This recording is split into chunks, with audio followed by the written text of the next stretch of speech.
Yet, and feel free to make yourself comfortable. This is a regular meeting of Hollister City Council, September 2nd, 2025. This meeting is being called to order at 6:30 p.m. Roll call, please. Vice Mayor Pache. Present. Councilmember Resendez. Present. Councilmember Morales. Here. Councilmember DeAnda. Here. And Mayor Stevens. Here. Thank you.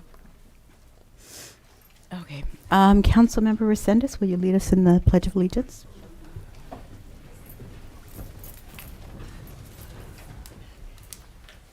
Ready? Pledge. Okay, great.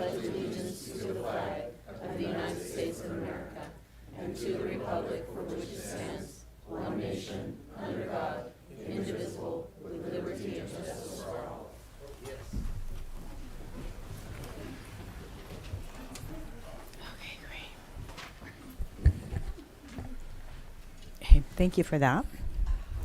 Okay, so I'm going to check in with our city attorney. Anything to report on closed session? Thank you, Mayor. There is an item to report.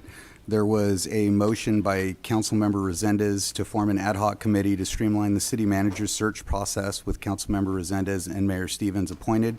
The motion was seconded by Vice Mayor Pache. The following is a roll call vote. Mayor Stevens, yes. Vice Mayor Pache, yes. Councilmember Morales, yes. Councilmember DeAnda, yes. Councilmember Resendez, yes. Okay, great. Thank you for that.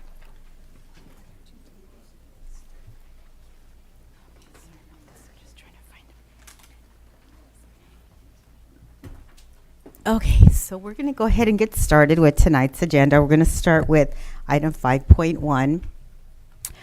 This is a special order of the day, a proclamation. It's on Childhood Cancer Awareness Month. So tonight we recognize Jacob's Heart Children's Cancer Support Services for their incredible dedication to families facing childhood cancer in our community.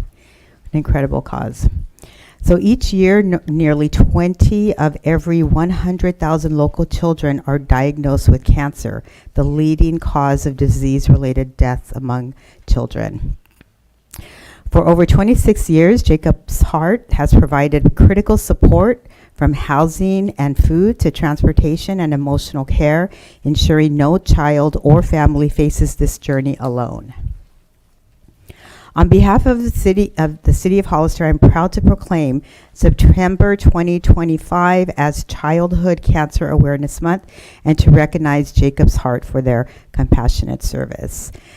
So let's give Jacob's Heart a round of applause.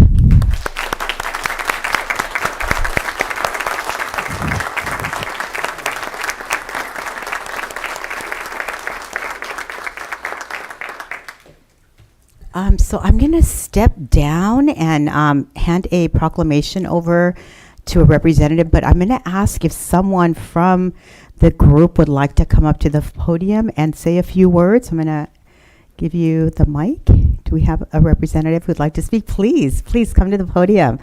Thank you so much.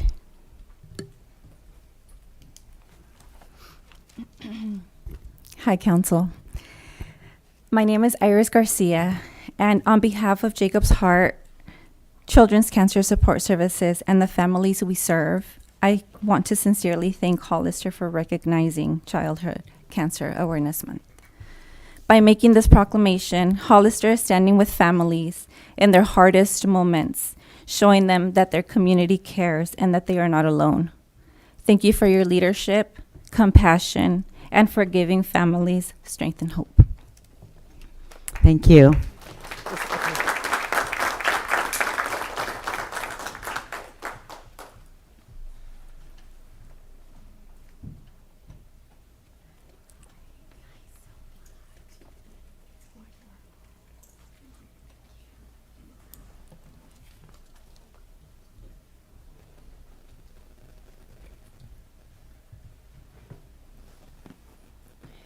Okay, so what a wonderful cause, and I'm glad we were able to recognize such an important group.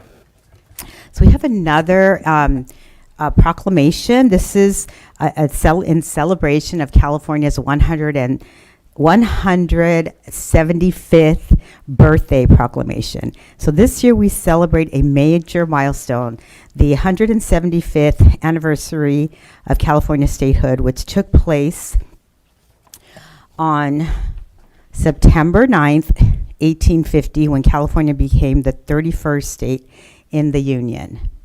We acknowledge the efforts of the native daughters of the Golden West, including San Juan Bautista's Parlor number 179, for their ongoing work preserving historical sites, supporting veterans, students, and honoring California's pioneers.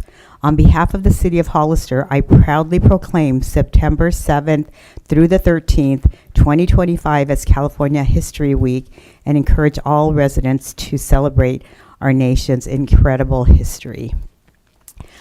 Do we have a representative? Yes. Do you want to get? Yeah, thank you. Please come to the podium. Good evening, Madam Mayor, members of the City Council. I'm Shauna Friels, the president of the Native Daughters of the Golden West.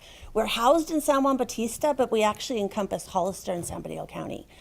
In the early 1900s, Cobo de Oro, which was Hollister's, were called parlors, not chapters, joined us because they kind of were not funded anymore, if you will. So we encompass all of San Bernardino County.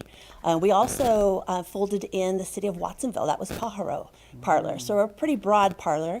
We own our own Adobe home, built in 1886 in San Juan Bautista on 4th Street. So if any of you have ever seen it, it's absolutely gorgeous. We purchased it in the 1930s and restored it to what it is today because we care so much about California's history. You've shared with the audience a little bit about what Native Daughters of the Golden West does. We partnered with Native Sons of the Golden West and created the first orphanage in the state of California. We provide scholarships to veterans' children, to any child in the state of California who wants to attend a UC, a trade school, or a CSU, or JC, anything. It's in the state of California. So again, we're California-born leaders, and we're a very diverse group. We are celebrating in San Juan Bautista this coming Saturday, and I've got flyers in the foyer sharing our event. It's going to be fantastic. We've got California condors. The Ventana Wilderness is coming with some, not a condor, but measure yourself to a condor. We've got a kids' art booth. We've got California master gardeners doing a gardening presentation and a raffle and giveaway. We've got a birder, a California birder, who actually lives in San Juan. He does a beautiful presentation. Native Daughters. We have the E. Clampus Vitus, who are quite amazing as far as California restoration of plaques and bringing California history to everyone's attention. Lots of fun stuff. California books. I could go on and on and on. We'll actually have California cupcakes for everyone, and we'll be singing "I Love You, California," which is our state song. So again, invitations for absolutely everyone. This is a free event. And then I have some California flags for staff and yourselves.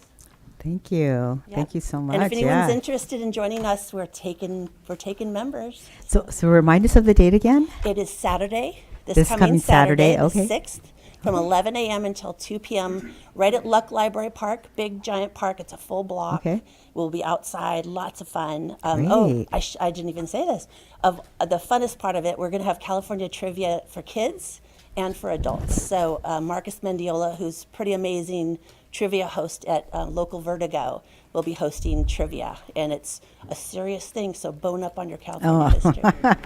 Thank you so much. Thank Truly you. appreciate it. So just give me a minute. I'm going to walk down there. So thank you. Hope to see you guys all there. Thank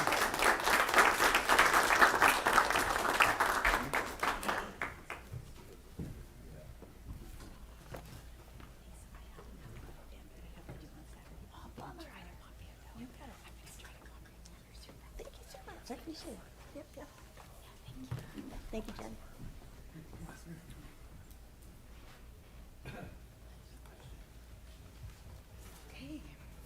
Okay, well, that was fun. That was really fun. So, yeah, hopefully people can get out there on Saturday. It sounds like a great event.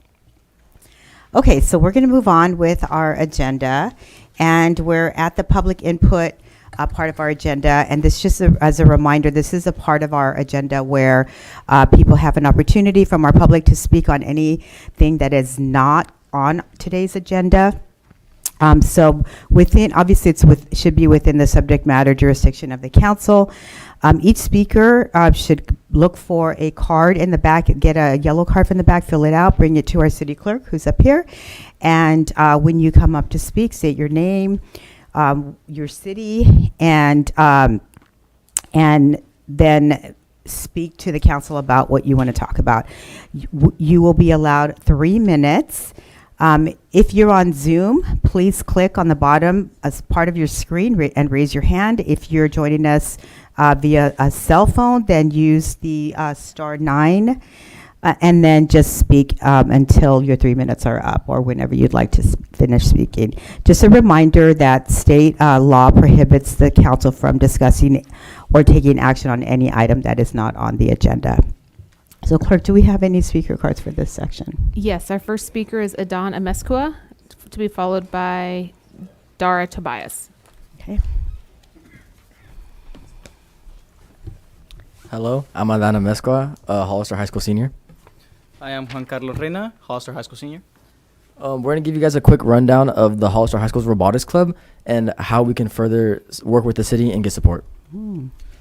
I would like you guys to imagine a group of high schoolers at 10 p.m. at night.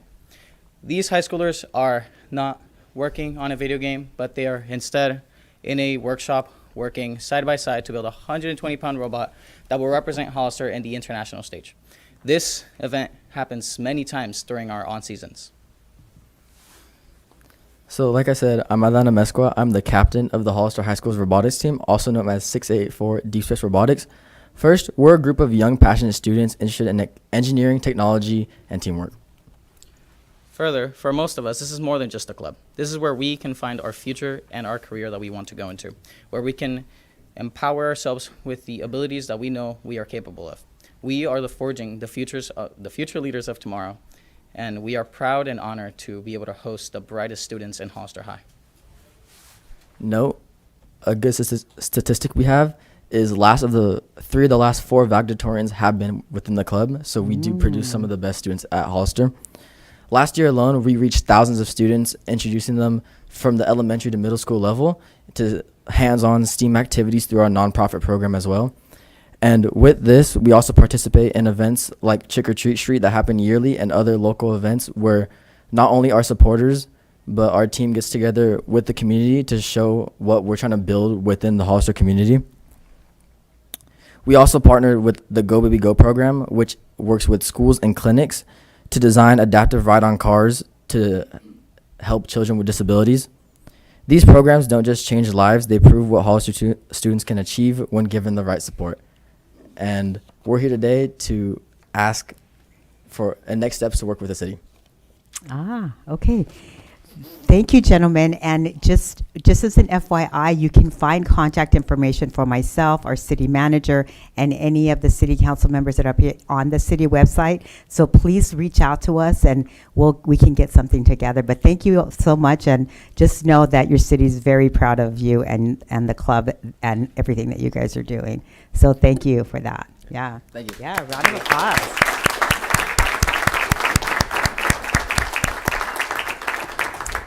Do we have another speaker? Yes, our next speaker is Dara Tobias. Hello, Mayor and City Council. My name is Dara Tobias, and I am here from the San Benito County Fair and Fairgrounds.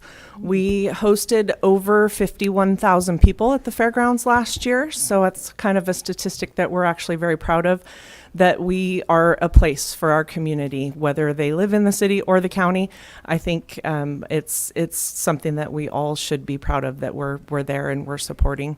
I wanted to talk specifically a little bit about the fair. We are almost here. We are less than 30 days away from the fair, October 3rd, 4th, and 5th this year. We have kids are free. Kids 12 and under are free all day on Friday. I know our schools are out, so we're hopeful that we'll be able to be a spot for people to come and recreate, since they're not, a lot of our students are not going to be in school. Our seniors are discounted every day, and our active duty military are free every day. Discounted tickets are available today. They just went on sale today through Thursday, October 2nd, or until sold out. Those are in Hollister at Ace Hardware, True Value Hardware, and Postal Graphics, as well as San Juan Batista at the Pizza Factory, and Tres Pinos at the Tres Pinos farm stand and at our fair office. The Carnival Unlimited wristbands are $30 for 1 day. Unlimited rides for any age for 1 day is $30. And the Family Fun Pack admission, we're trying to support our community and giving some discounts for 2 adults, 2 children, plus parking any 1 day of the fair is $40. That's about a $58 value, so it's a pretty good discount. Buy ahead, our regular admission is available on the website, www.sanbenitocountyfair.com. And before you leave, our robotics folks, we do have a community stage. If anyone would like to do any sort of display or anything of your robotics at the community stage, reach out. We'd love to have you. So thank you, everyone, for Yes. considering joining us. I'm really, really sad this year we won't have our police department and we won't have our city participating. They told us that budget cuts wouldn't allow them to come. So that's a huge loss for us and for our community being able to meet all of those wonderful people. But we hope that will do better and we'll be able to see them again next year. So thanks a bunch, and we appreciate seeing everyone at the fair. Thank you, Ms. Baeza. Thank you. More speakers? Our next speaker is Bridget Bauman Thorpe.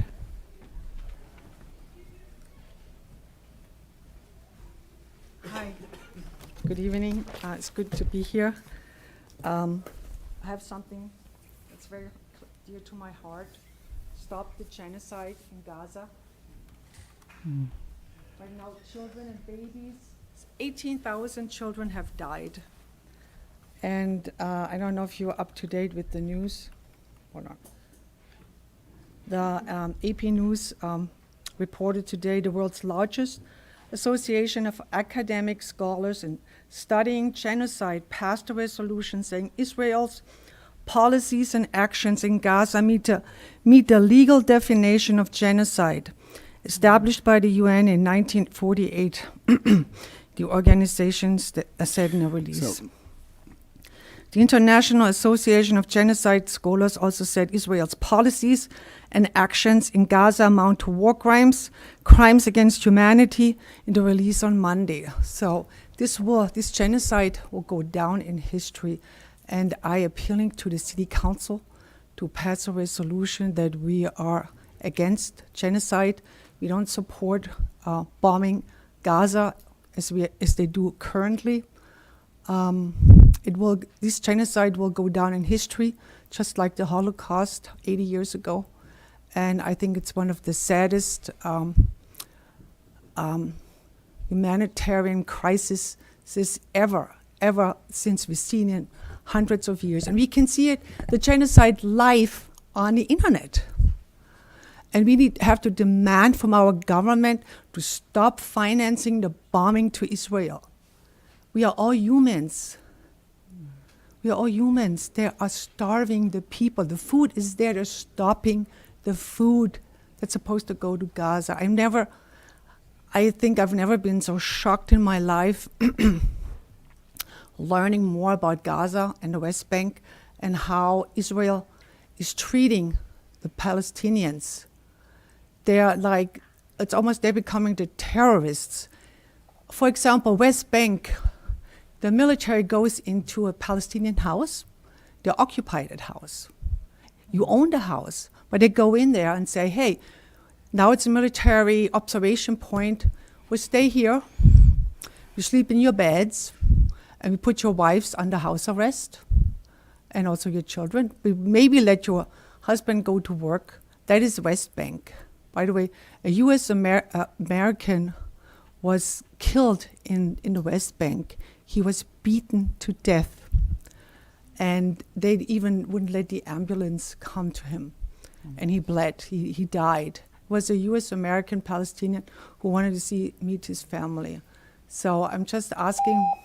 Thank you. Thank you, Ms. Thorpe. Thank you. Those are all the speakers we have. Okay, thank you to all those speakers. So we're going to move on to the next item on our agenda. So we're going to go to the consent agenda. So do any members of the council have any brief questions or brief comments on the consent agenda? Okay, not seeing any. I'm going to check in with the clerk. Do we have any comment cards for this one? We have no speakers for any of the consent agenda items. Okay, thank you. So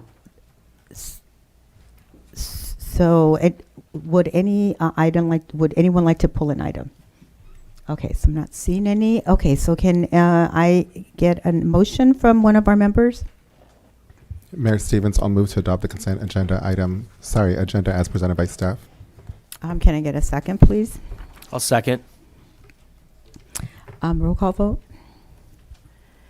Vice Mayor Pache, Aye. Councilmember Resendez, Aye. Councilmember Morales, Councilmember DeAnda, Yes. and Mayor Stevens. Yes. Motion passes 5-0. Okay, thank you. Okay, so we're going to move on to our council business and start with 8.1, report and presentation on the 2025 Hollister Independence Rally. May we have a staff report, please? Yes, and while they get the presentation ready, if we could also promote Mr. Burke to a panelist.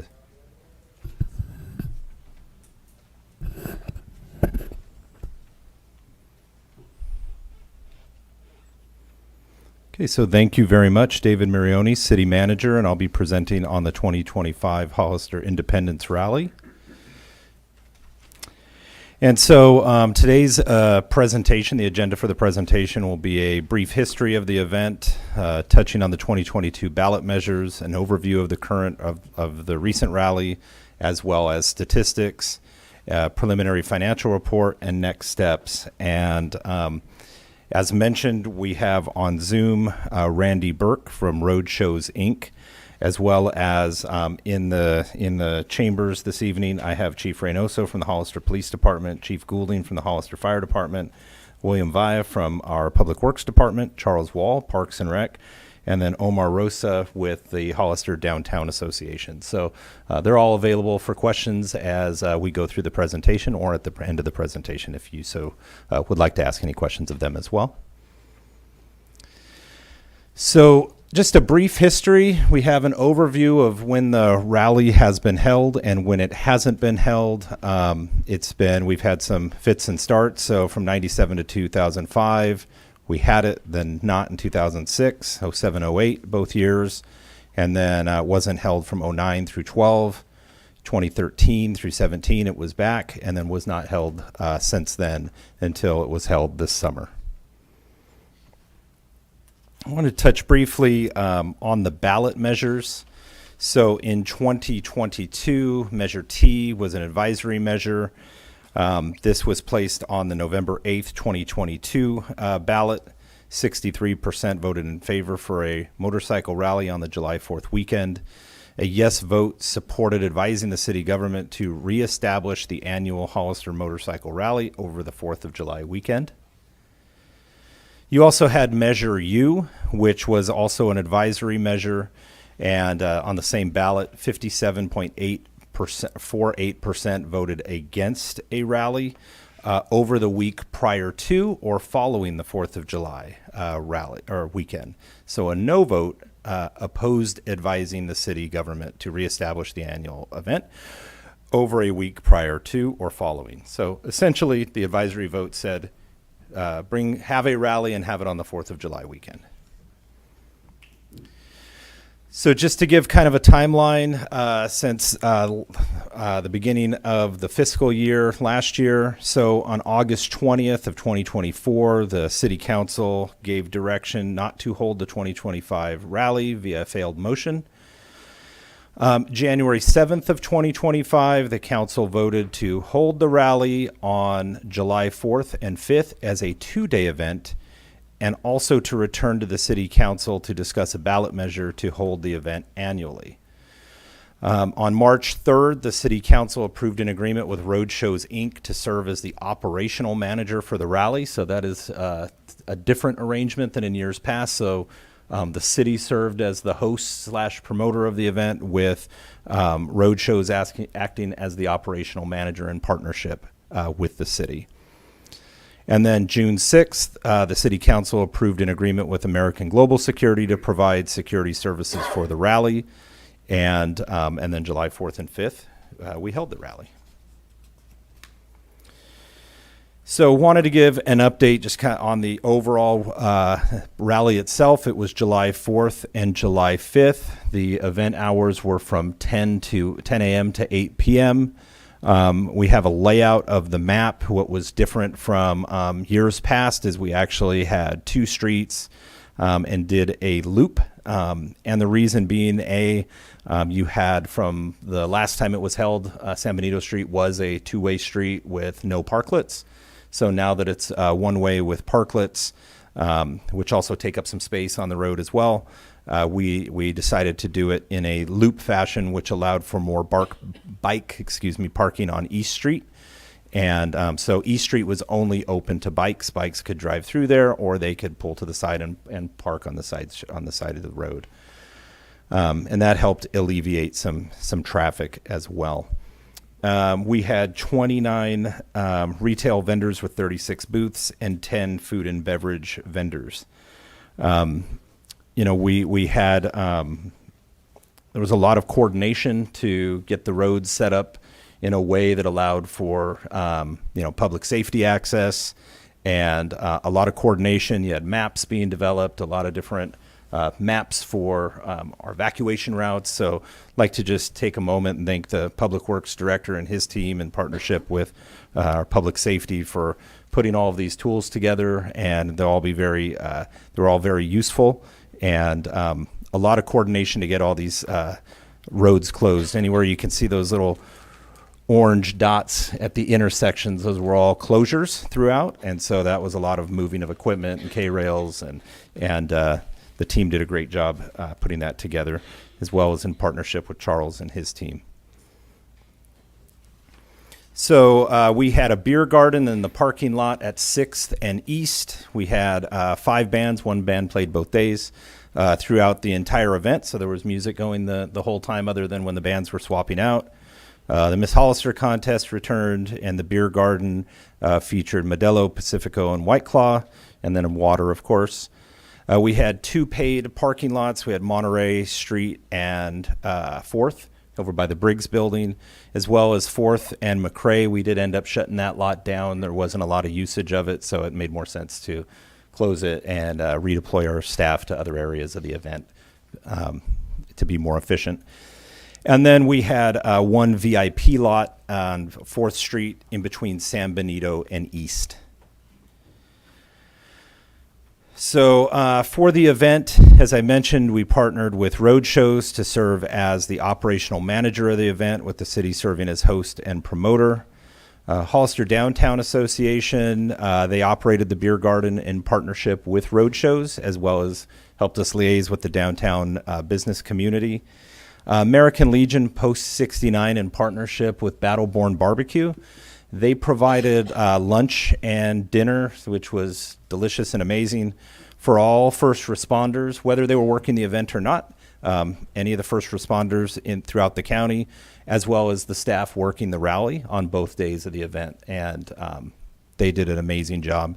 They also had the hall of the Vets Hall set up for folks to take a break and have lunch, and they had just a beautiful dessert spread and drinks and all of that, and they did all the fundraising for that, and that was at no cost to the event. And so just want to take a minute to give them, tip our hats to them. It was amazing. And then Recology, as we mentioned in previous presentations, part of their contract to be the waste hauler for the city is to provide trash services at the events, at certain city events, which the rally being one of them. So they coordinated the separation of trash. So you would see the bins throughout, the 3 different types of bins, and then they had a staged area where they would separate all of that and get that all sorted to try to prevent things going to the landfill and to promote composting, and they were a great partner as well. For the safety side, in alphabetical order, there's a lot of folks that had key roles, and so I just want to take a moment. We had American Global Security, which was our security firm, American Medical Response, that's the ambulance company, AMR, Best Coast K9, that provided a bomb dog to do detection, before each day and throughout the event. CAL FIRE, they were there with the fire department providing services and drone services, which was amazing. The California Highway Patrol, Hazel Hawkins, the Hollister Fire Department and the Hollister Police Department, and then San Benito County Office of Emergency Services, the Probation Department. I missed Kingsburg Police Department, who provided services as well, and the San Benito County Sheriff's Office. As we, if the council gives direction to host another event, we would work, with the police department and our team to try to secure more officers as, we would have more time, and work with our insurance company as well to provide some insurance options for those partnering agencies. And then, look to an RFP for supplemental security services to complement the event. And depending on the direction that you go, that would, if you were to go that route, you would have more time, and you could apply lessons learned and work that into the proposal. Throughout this, I think we've seen a need, and we'll work, looking at some signage and things like that. We've done debriefs and chatted with the team, and so we've have some lessons learned there. From the fire side, they did have 2 roving staff roving around the event on bicycles, so they could be more, could get pretty much throughout the event easily, as well as using the side-by-sides. They also had a medical station set up over by the firehouse with themselves. They had CAL FIRE there as well as AMR in case anybody needed first aid. So a big thank you to the police department and the fire department. And I do have, again, both chiefs available for any questions that you may have. Sponsorships. So through the sponsorship process, Biker Apparel sponsored $60,000. Russ Brown Insurance with $30,000. San Benito Foods provided $15,000, and the use of parking lots for the event. Some of their locations, they were very, very generous and kind with that. Constellation Brands, $2,500, and they're the ones that provide the beverages for the beer garden. They're the distributor. The Santa Clara San Benito County's Building Trades Council with $1,000, and Roadshows Inc. Also sponsored at $1,000 for a total of $109,500. We spoke briefly on the parking lots. So San Benito Foods, in addition to the monetary sponsorship, provided the parking lot on the corner of McCrae and 4th, which is kind of kitty corner from Lucky's. And then Hollister Property Investments, which is the firm that owns the vacant lot next to the Briggs building. They donated that property. And so they actually were charging us $1 for it, and when it came time to pay them the $1, they said, they gave us a notice that we didn't need to pay them the $1. So, so they technically donated that. So, total visitors. So, in partnership with the Hollister Downtown Association and the tools that they have, they were able to provide us some statistics. I do have Omar, the executive director from the Downtown Association here. July 4th, that was Friday, 10 a.m. to 8 p.m., approximately 12,400 visitors. And they determined that through a software application that they have a subscription to, Placer AI, that tracks scrub data from cell phone providers. So it's not your name or anything like that, but they're able to tell the amount of phones and that are pinging there and get information, as well as get information on average stays, that type of thing. So the average stay would be 2 hours per visit. Saturday the 5th, approximately 14,100 visitors. As far as the Independence Day weekend citywide, Chief Reynoso had provided information, so I'll go over that briefly. This is citywide. Code enforcement violations, 7. And assault investigations, at 2, concealed weapon at 1, domestic violence at 2, DUI at 3, fireworks violation at 11, no business license at 6, traffic violations 38, parking sites at 31, illegal weapons 2, with 7 arrests over the weekend. I want to step now into the Raleigh preliminary financial report. So this data is as of August 29th. So at budget, your projected revenues approved were $448,250. That does include a general fund transfer due to the donation that we had received to do the bathrooms at the community center. We did talk about that, and that was approved. And then projected expenditures approved at budget of $648,250. I do want to point out that sales tax numbers, it's just the way that the state goes through the process. We typically won't see those until November. And then the transient occupancy tax, TOT, which is your hotel tax, that's not due. That is collected by the city locally, but that's not due until October 31st. So they collect for the quarter, and then they have a month to remit the following month. So you have those amounts won't be in. It should be noted that the TOT rate going from 8 to 12% went into effect July 1 of this year. So, any of the hotels would have been applying that new rate as well. And with any special event, you usually see the cost of the rooms go up as well. So, and then we're finalizing our review of the receipts from road shows. So, and then we're pretty confident that the receipts or the bills have come in on the city side, but it is preliminary and a snapshot in time. So we've worked to collect all of the bills, and that's reflected here. So what I did is I put together an income statement for the event. So I will walk through that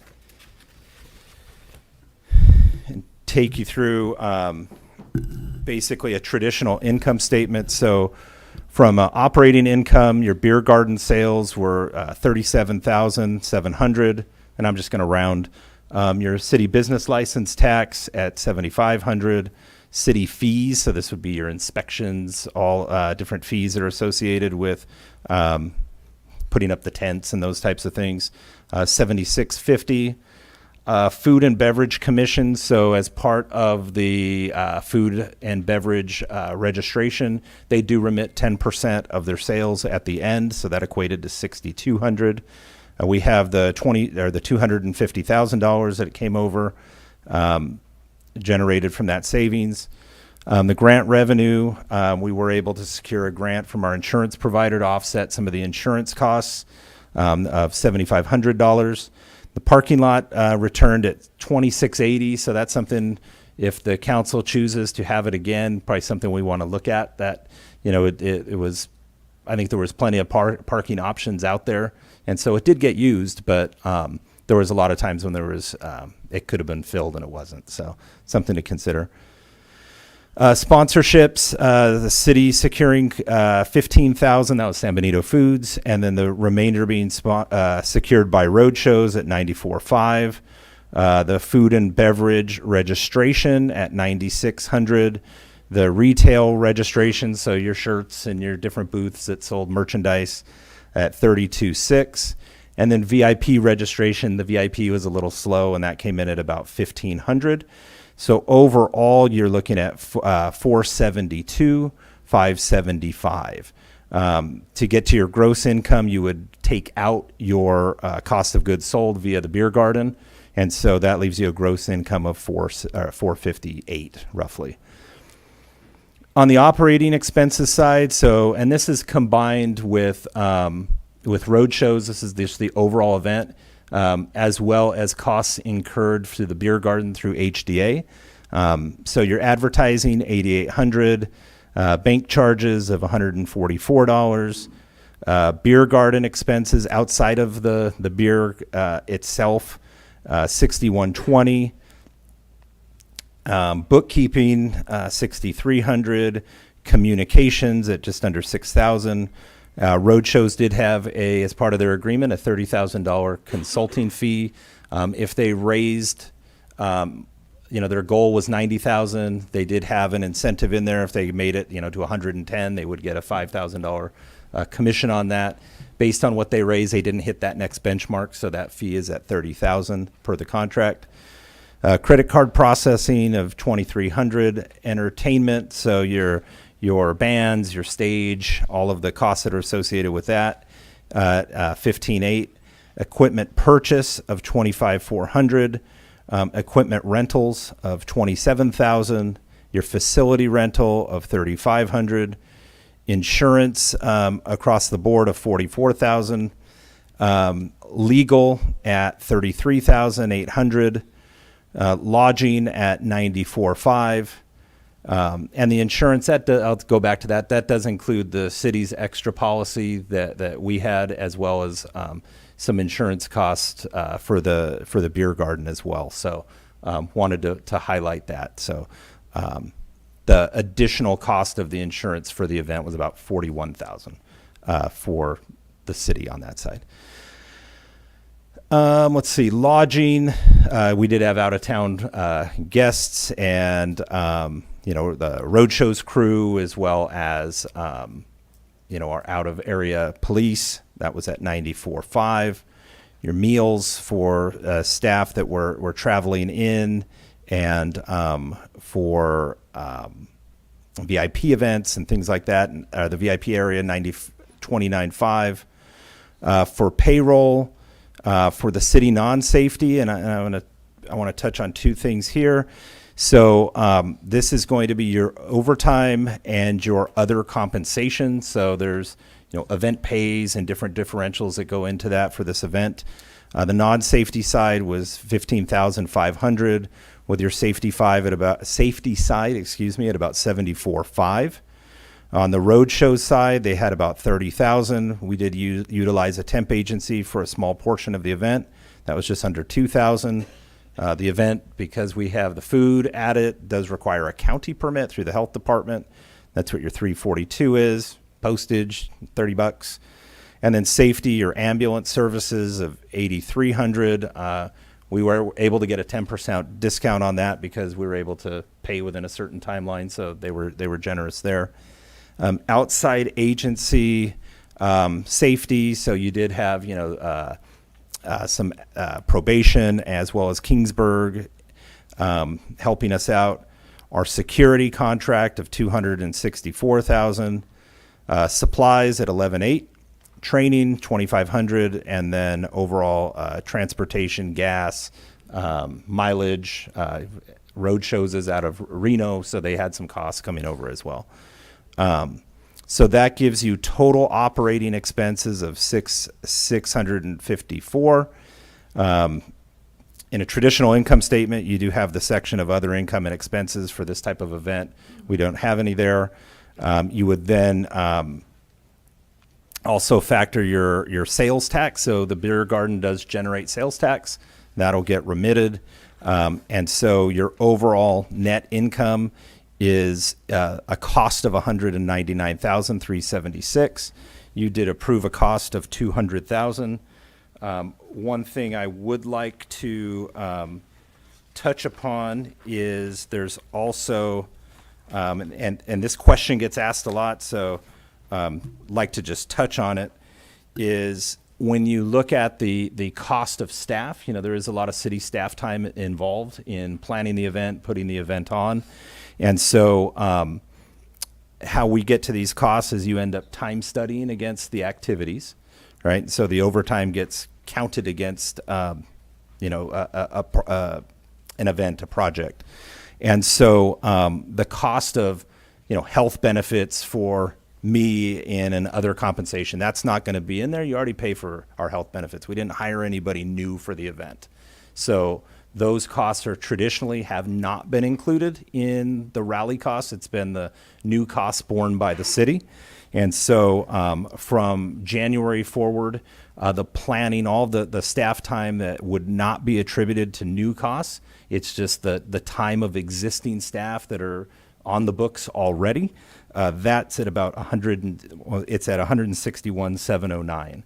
So, but that is, your staff work on a variety of items at any given time, and typically aren't time studying against every project that they're working on.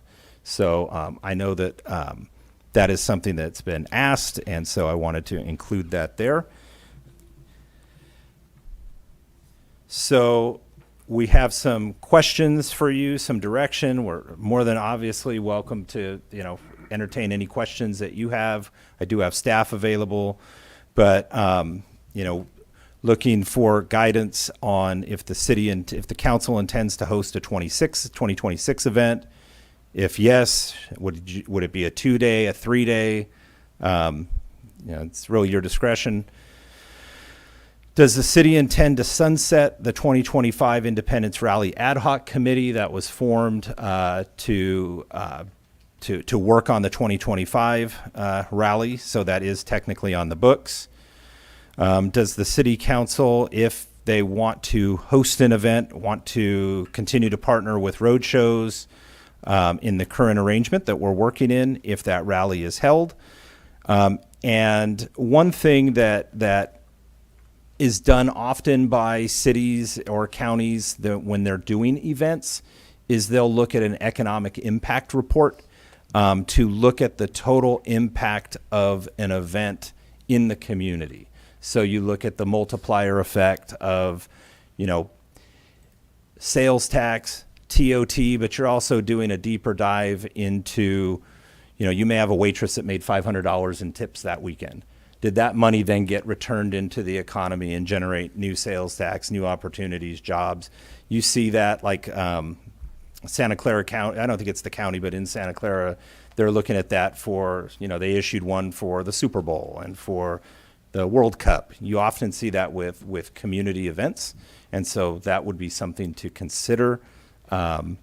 Those typically could run anywhere from $30,000 to $50,000, but also give you a better idea of the true impact versus just here's the raw revenue and expenses.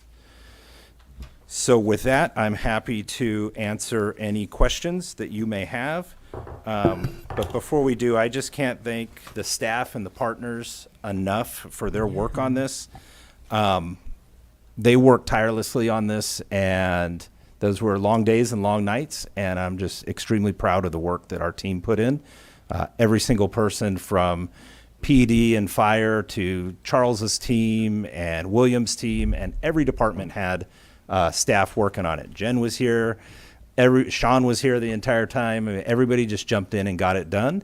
And I think that, they put on a great event for the community. And I just want to take that moment to say thank you to all of them. And they're all here for questions if you have any.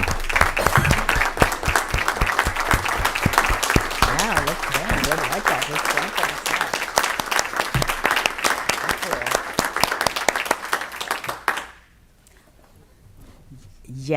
Yes. Thank you for that. Yeah, I mean, many thanks to staff. We, many of us on the city council were there at the event for both days, including the day before, and we saw them, especially at the very end. But we know, and we've said this to our staff. We know that we had a big ask when we came in and asked to put on this event that generally takes a year to plan, to put this on in 6 months when we hadn't had it in several years. So many thanks. Very impressed with the hard work and the leadership of our executive team, and especially our city manager. And I just want to do a special shout out to Charles and his crew, because Charles Wall took a big lead in a lot of the logistical stuff. So thank you so much, and to the two chiefs for ensuring the safety of our community. So many thanks for that. Okay, I'm gonna get off my soapbox for a minute. Let me check in with my council members. Any questions, comments about staff report? Questions, this side of the room. Question, comment. Go ahead, Councilmember Morales. So there's a couple of different ways to look at the budget presentation. So I just want to clearly understand. So when we're looking at the revenue, right, transfer over, that's not really a revenue in terms of, if you can go back to that slide, that's more of a transfer from general fund, right? Correct, but your council solicited a donation to offset certain costs for the community center bathroom, and then made the decision to bring that over to help offset the costs of the rally. And I want to make it clear that the intent for that donor wasn't to fund the rally, it was to fund something else. So the contribution really is coming out of general fund. And and I say this because I have a point later on, which includes like why we need to look at the true cost of the rally, because if we are going to have it every year, then we really need to understand the totality of what it costs so that we can prepare for it. Otherwise, it's like saying something costs, you know, $100 when it actually costs 1,000. If it costs 1,000, then we need to prepare to put aside or to create revenue for 1,000. Otherwise, it's gonna there's gonna be issues along the way, and that puts people at risk. Correct. And that's why I listed it like that, so it is transparent, you can see it, and, you know, it's not buried anywhere in there. No, and I appreciate it, but I wanted to make sure that that was clear. So we're looking at 440,353.67 for the total cost of the rally, not including the cost of the codes. And again, I think it's going to be important because when this is part of the infrastructure of the city, like we need to look, people need to understand, okay, during these times, I'm going to need to work on the rally. Like it's going to happen. So I can't do, especially if we're looking at budget reductions every year. How many codes did we delete last year for this budget cycle? How many vacant positions? Yes. 31. And what is our denominator? 179. Would have to double check. It's 179 or 180. Is that before the deletion? So we did a 17% overall That would be reduction after. in staffing. It would be after. So 17% reduction in workforce. Why that's important is because if we're saying we're going to do this, we're going to do the rally every year, but we now have less police, we now have less fire, we now have less public works staff, that means people are going to have to do more than one job. Again, it's not to say not to do it, it's to say we need to be prepared to do it. These are the actuals, this is what needs to happen. So we really need to plan for what is versus looking at a minimized effort, because otherwise planning fails. So, so then looking at the cost, the 449, and we add 161, we're looking at about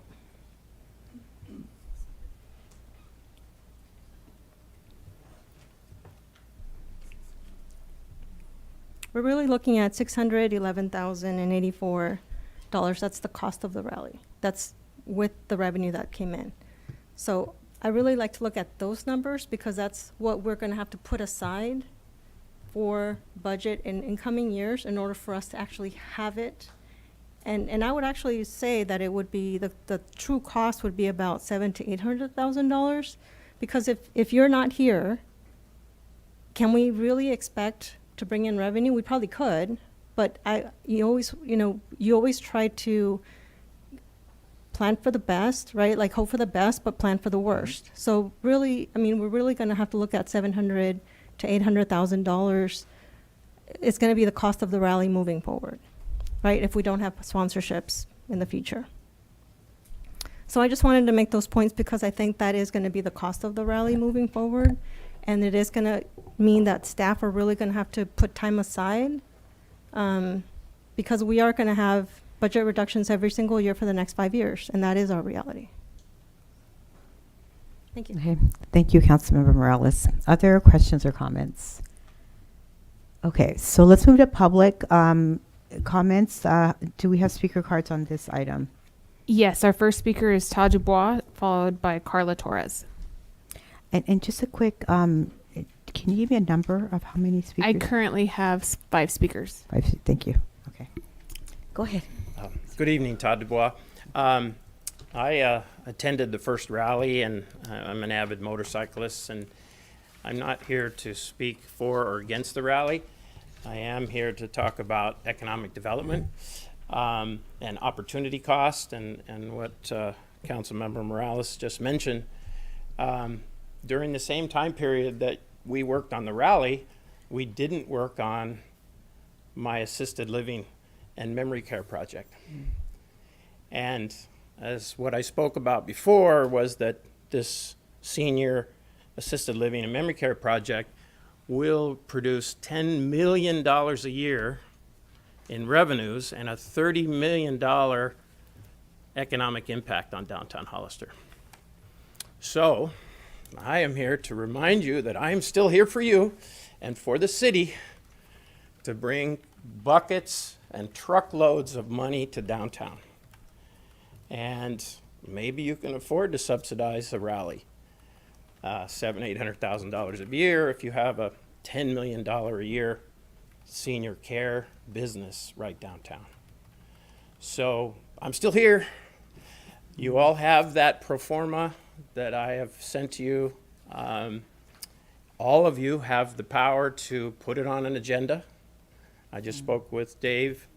Each of you can put this project discussion on an agenda, and if 3 of you agree, we can get down and dirty and talk about those numbers. It's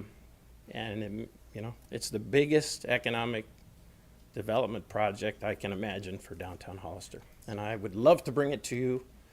I just need you guys to open your ears and open your eyes and look what's the opportunities there. Thank you very much. Thank you, Mr. Dubois. Next speaker. Our next speaker is Carla Torres, to be followed by John D. I'm sorry, I can't read the handwriting. Good evening. My name is Carla Torres de Luna, and I'm a proud resident of Hollister. I'm here today to speak on our 4th of July Independence Rally.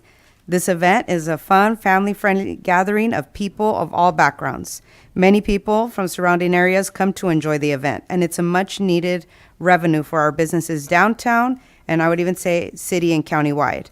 And maybe there are ways for us to be more creative, given more time, so that we can plan the rally and leaning into our community. I'd also be curious to know the positive financial impact to our surrounding cities. From the beginning of the rally, you could hear the roar of the motorcycles. We have a kids parade, live music, delicious food, and we see families enjoying the event, which is what it's really about. And we can't deny the history of our town and its identity. Many of our members in our community own Harleys and other motorcycles. Like the lowrider culture, bikers have been perceived negatively in the past and even presently. And these are generalizations, assumptions, stereotypes, and biases. These stereotypes need to be broken because many in our community own lowriders motorcycles, and they're positive, productive members in our community. Thank you, Hollister City Council, for bringing the Independence Rally back to our community and considering keeping the tradition going. And while I'm up here, I want to also mention that our Hollister High School Mecha Club is hosting their 3rd annual car show this month on 9/20, and we welcome any motorcycles, bikes, and lowriders as well for a family fun event. Thank you. Thank you, Ms. Torres. Okay, thank you. So next speaker. Our next speaker is John D., to be followed by Fallon Gregg. It's Deem. It's Pennsylvania Dutch. It's hard to pronounce. Madam Mayor, Councilman, I basically wanted to take the time to say thank you for all the work that you guys have done for the city, trying to get this rally up and going. Being a native Hollister person, I look forward to every year when we have the rally, even the unofficial rallies and all the off years. It's hard to get people to come spend money when we're on the rally, off the rally, on the rally, off the rally.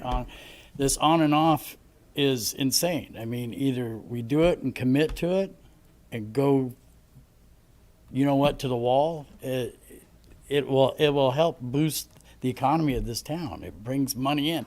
The restaurants are filled. The hotels are filled.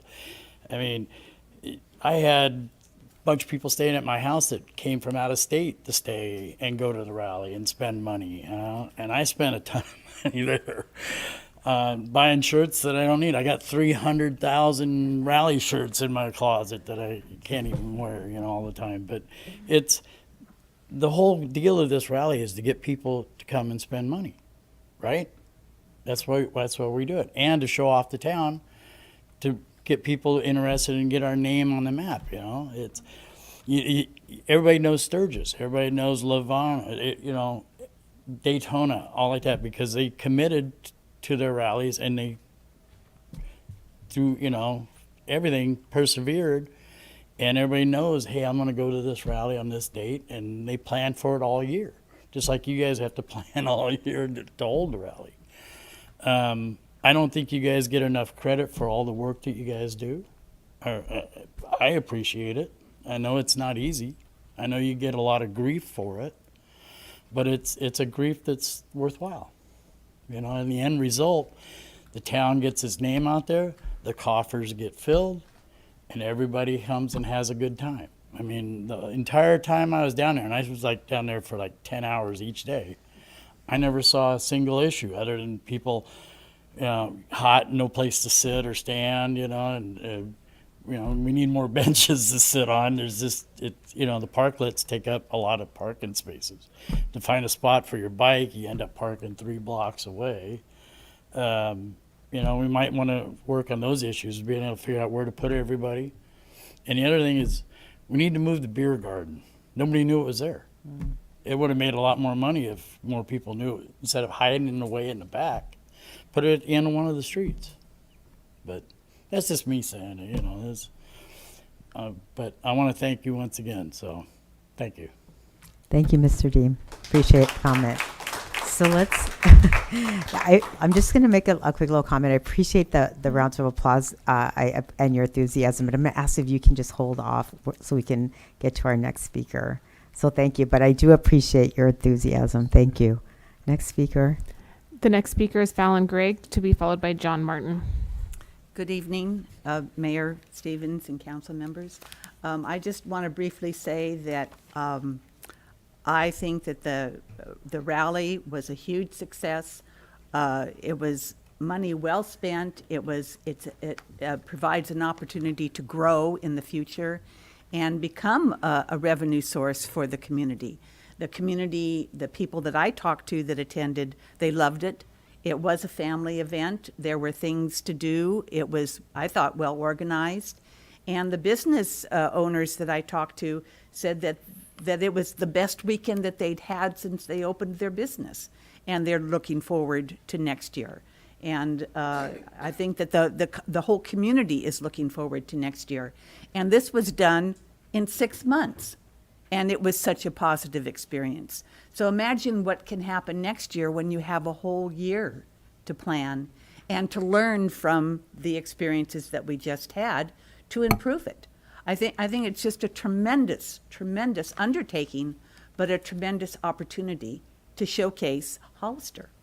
So I applaud you all. Thank you for being brave enough to get in there and actually decide to do this again. It was a lot of work, and you carried it out. And I'm just so happy and so proud of you. Thank you, thank you, thank you. Thank you, Ms. Craig. Next speaker. Our next speaker is John Martin, to be followed by Annette Perez.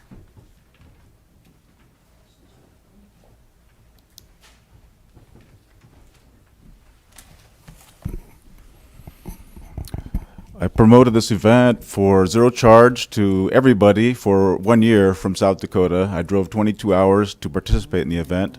I slept in a tent for 2 days, and on my way out back home, I got a ticket before I could leave this county. I did break a law, which was not a law back home, but I was a visitor, and I was responsible for following the laws here as a visitor. I did thoroughly enjoy this event. For 10 years, I've been attending these events nationwide, and this was very organized. I felt safe. The group I was with, which was the Patriot Guard Riders, we all felt safe. In fact, we felt so safe, we got bored and started helping picking up trash and recycle and chewing gum off the streets and sidewalks. So again, I just wanted to thank everyone for a terrific event. A lot of us missed it back home. And I think it is very important to keep it going. It is a 70 years plus tradition. And I thank everyone for making it an awesomely safe and memorable event. And I think this is a very important meeting because it gives us a lot of time to polish it and make it an even better event, if it's possible. The most important thing today, before I go back home another 22 hours, is we need better use of our veterans, better use of our Navy, our Air Force, our Marines, our Coast Guard, our Army. We have a lot of veterans. This is a veterans-friendly state, and I think it's very important. And I think it's possible to get more donations and more sponsors. and more time more free time invested into this event by reaching out to our veterans, not only in this county, but in the Tri-County. And I think they'd be more than willing to do so for free of charge, helping out the overall expenses of the next year's event. We can't really see the overall profits of the event, and honestly, it really doesn't matter. The most important thing that matters is that we had the event, and time's running out, ages are getting higher, people are getting older. Not too many people are going to be able to attend these events for very much longer. So our last event could very well be a lot of people's final event. So with that being said, thank you for a great event, and I hope to see another event next year, and God bless our veterans. Thank you, Mr. Martin. Thank you especially for traveling so far. Very impressive. Next speaker. Our next speaker is Annette Perez, to be followed by Maureen Nelson. Hello, Mayor and council members. I just want to thank you all for putting on such a successful rally in less than 6 months. I appreciate your time, your effort. We had a great time. I feel like it was very successful. I think the rally is what puts Hollister on the map, and we need to continue it. I think you can have a lot more revenue if we plan for it, commit to it today and moving forward. That, you spend time doing RFPs and getting more sponsors. I think you will see that we will make money. I know that my experience, the restaurants and bars, they were packed and we had a great time. I agree with Deem earlier on the beer garden, but we were thirsty and wanted to find it. We found it. And the bands were great. We had a great time dancing. We had lots of out of state guests staying with us. So I just appreciate you all making it a priority, and I really feel like if we put effort and say we're going to have it, we will get that sponsor. We'll get more visitors. We'll get more revenue. So please, please plan on having the rally next year. And I looked at it. July 4th is going to be on a Saturday, so it'll be like perfect. So let's continue. It's really what put us on the map. Thank you. Thank you, Ms. Perez. Next speaker. Our next speaker is Maureen Nelson, to be followed by Peter Hernandez. Good evening, Mayor, council members. My name's Maureen Nelson. I have not had the privilege of being in Hollister to experience the rally until this year. We didn't move here until 2019. I didn't know what I had been missing all that time. Caused my husband to buy a motorcycle to become one of the rally few to be riding in it. A little old to start riding a motorcycle, but it was a great day, and I appreciated the opportunity. I know that you're looking at finances. I'm a number cruncher. I get it. But I think that it was unfair to say this could be viewed as an expense, as not an item that we should continue. We need to look at the costs. We need to look at how we promote this. We had citizens, residents of San Benito County that hadn't had this for years. And then all of a sudden, boom, we're going to do it. Excited us, but it was almost a little too late. Now we have time. Let them know we're doing it. We're running it. We're going with it every single year. It's only going to expand the exposure, the number of people coming, spending their time in San Benito County, investing in our infrastructure, in our businesses, investing in our hope. We need to keep this going. We need to create a community and keep a strong knit community, because this is who we are. This is what we've got. We've got our neighbors and we've got our pride. And this is a pride event. So please, thank you so much for bringing it back. Thank you for taking the courage. And you know what? It will be profitable. If you build it, they will come. I heard that in many movies. Let's keep it going. Thank you, Council. Thank you, Ms. Nelson. Next speaker. Our next speaker is Peter Hernandez, to be followed by Bridget Baumanthorpe.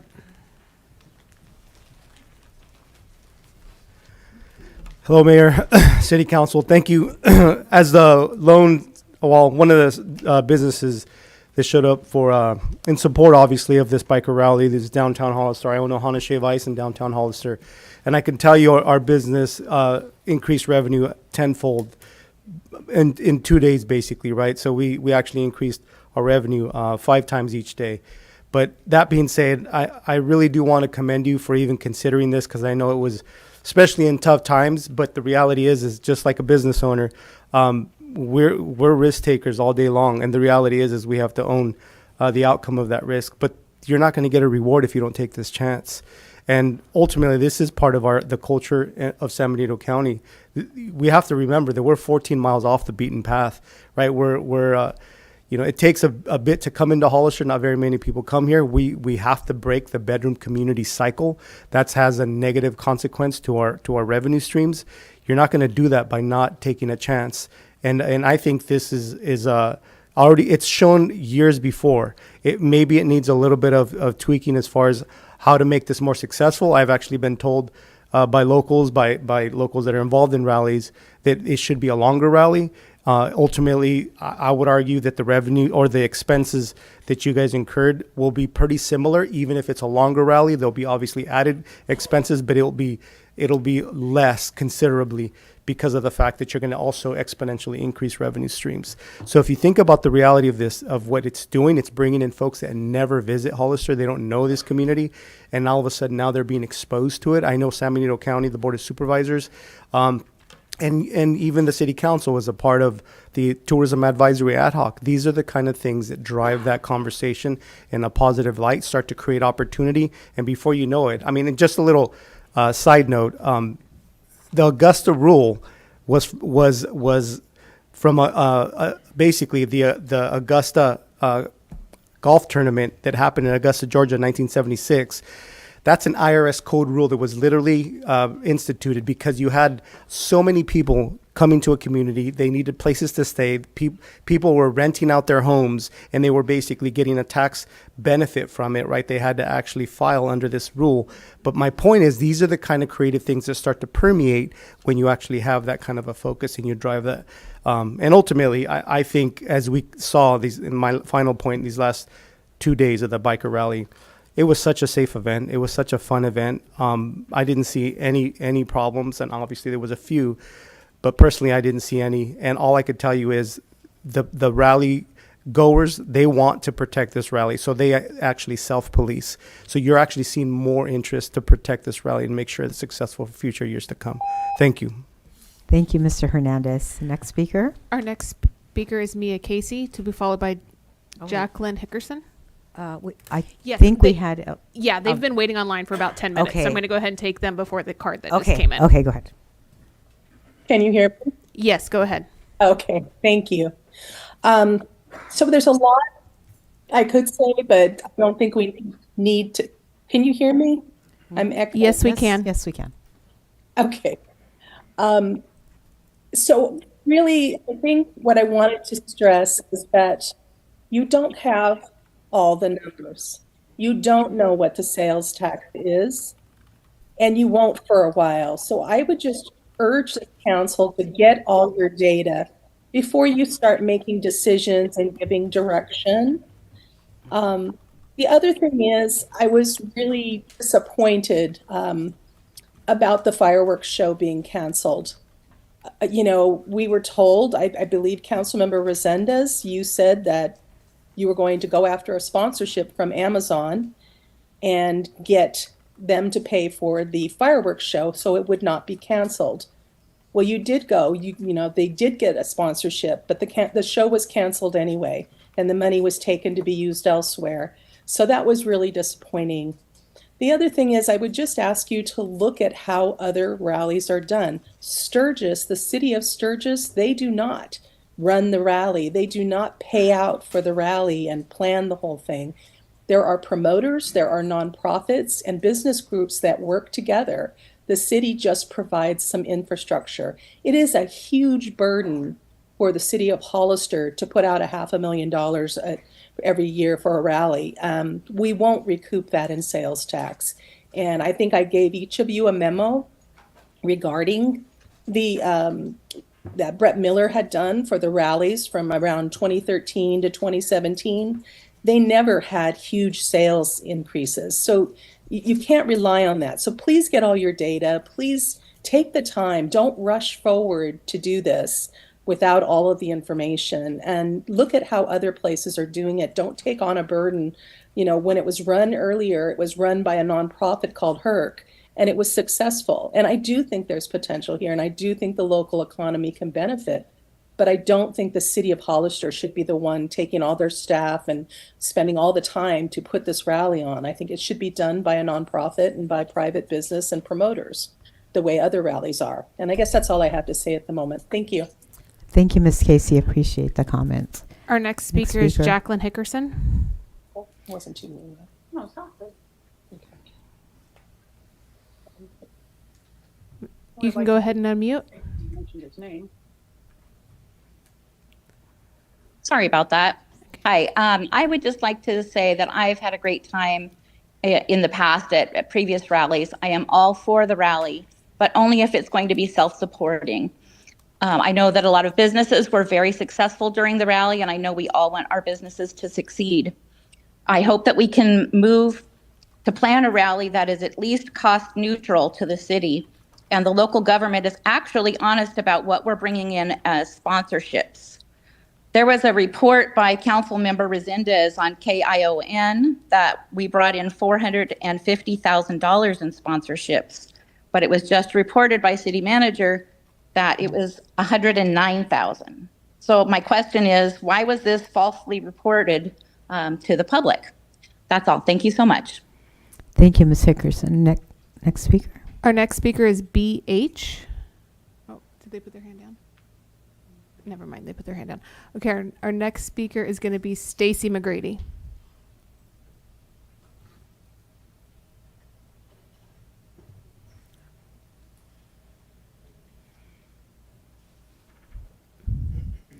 Do you want to go ahead and unmute? Hi. Okay, go ahead. So thank you, Mayor, City Council, for allowing me the opportunity.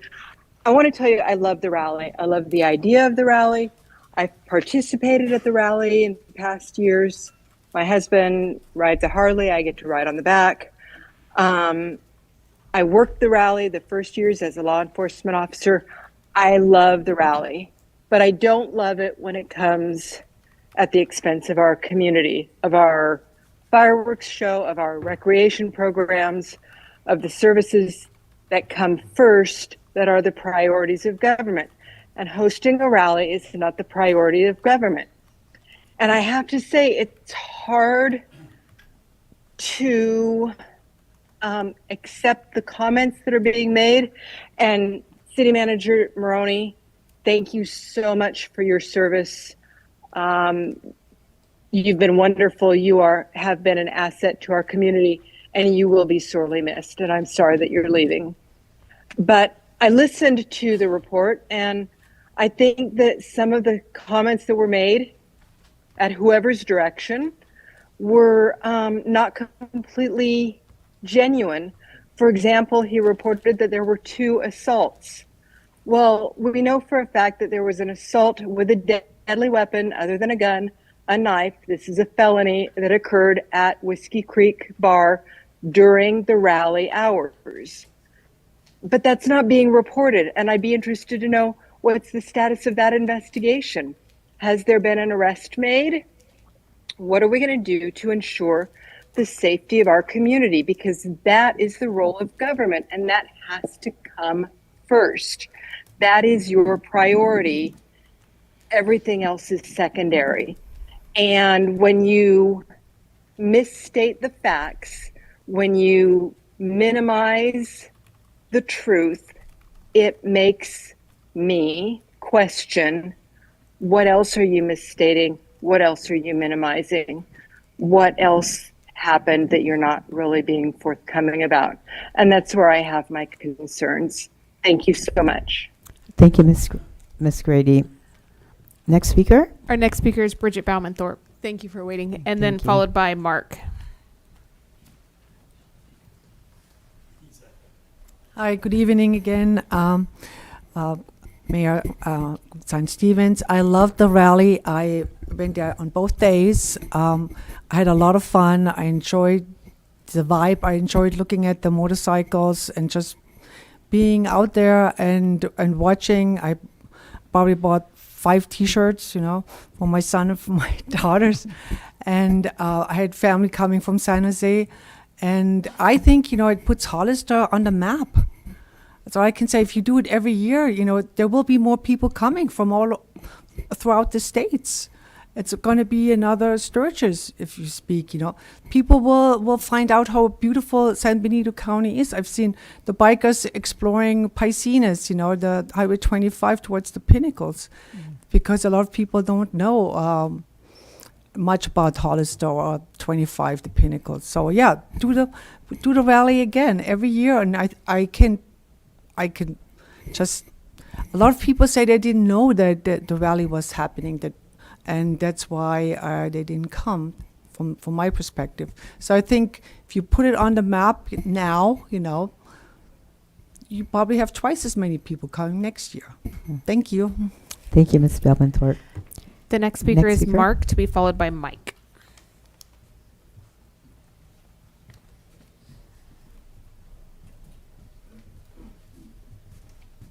Howdy. Got a couple small anecdotes and one suggestion. I guess I'll do the suggestion first. Put the mic up closer. Okay. I won't stay there, but is that good? Okay. I like bicycles. I'm not a biker, so I'm in conflict with my neighbor, but that's okay. Not really, I'm just kidding. There's a nice company that's north of us that I would like to see commingled with the biker event, and that's Specialized. The community here is just as big with bicycles as it is with motorcycles. And I'd like to see, one year that we had bicycles inside this circle egg or whatever that was driving all around in circles. There's all kinds of things that you could do with bicycles. Unfortunately, there's the best bike shop around, I guess, is quitting. But that's an awesome bike shop. Anecdote-wise, we went to the bookstore, bought a couple books. There were no books on bikes there. You had to go to a couple other adjacent businesses. They might need a few tips to, like, hey, buy some bike stuff. And then it was really cool because I don't really get a time to spend time with my daughter, but we went and we walked the streets, and there was this one house that had a apricot tree, but they pre-picked the apricots and put them in a basket, and they said, these are, don't pick the apricots, just take them out of the basket. And the biggest thing that I missed was I couldn't find an apricot freeze from B&R apricots. So I don't know if they were downtown or not, but financially, I have no idea what to do about the thing, other than get more sponsors, get more events that people can pay to go. I'm old enough where we used to go to the concerts on private property, and I guess that's a no-no anymore. Ronnie Montrose isn't around anymore. Rock Candy Baby. Thank you. Our next speaker Thank is you, Mike. Mark.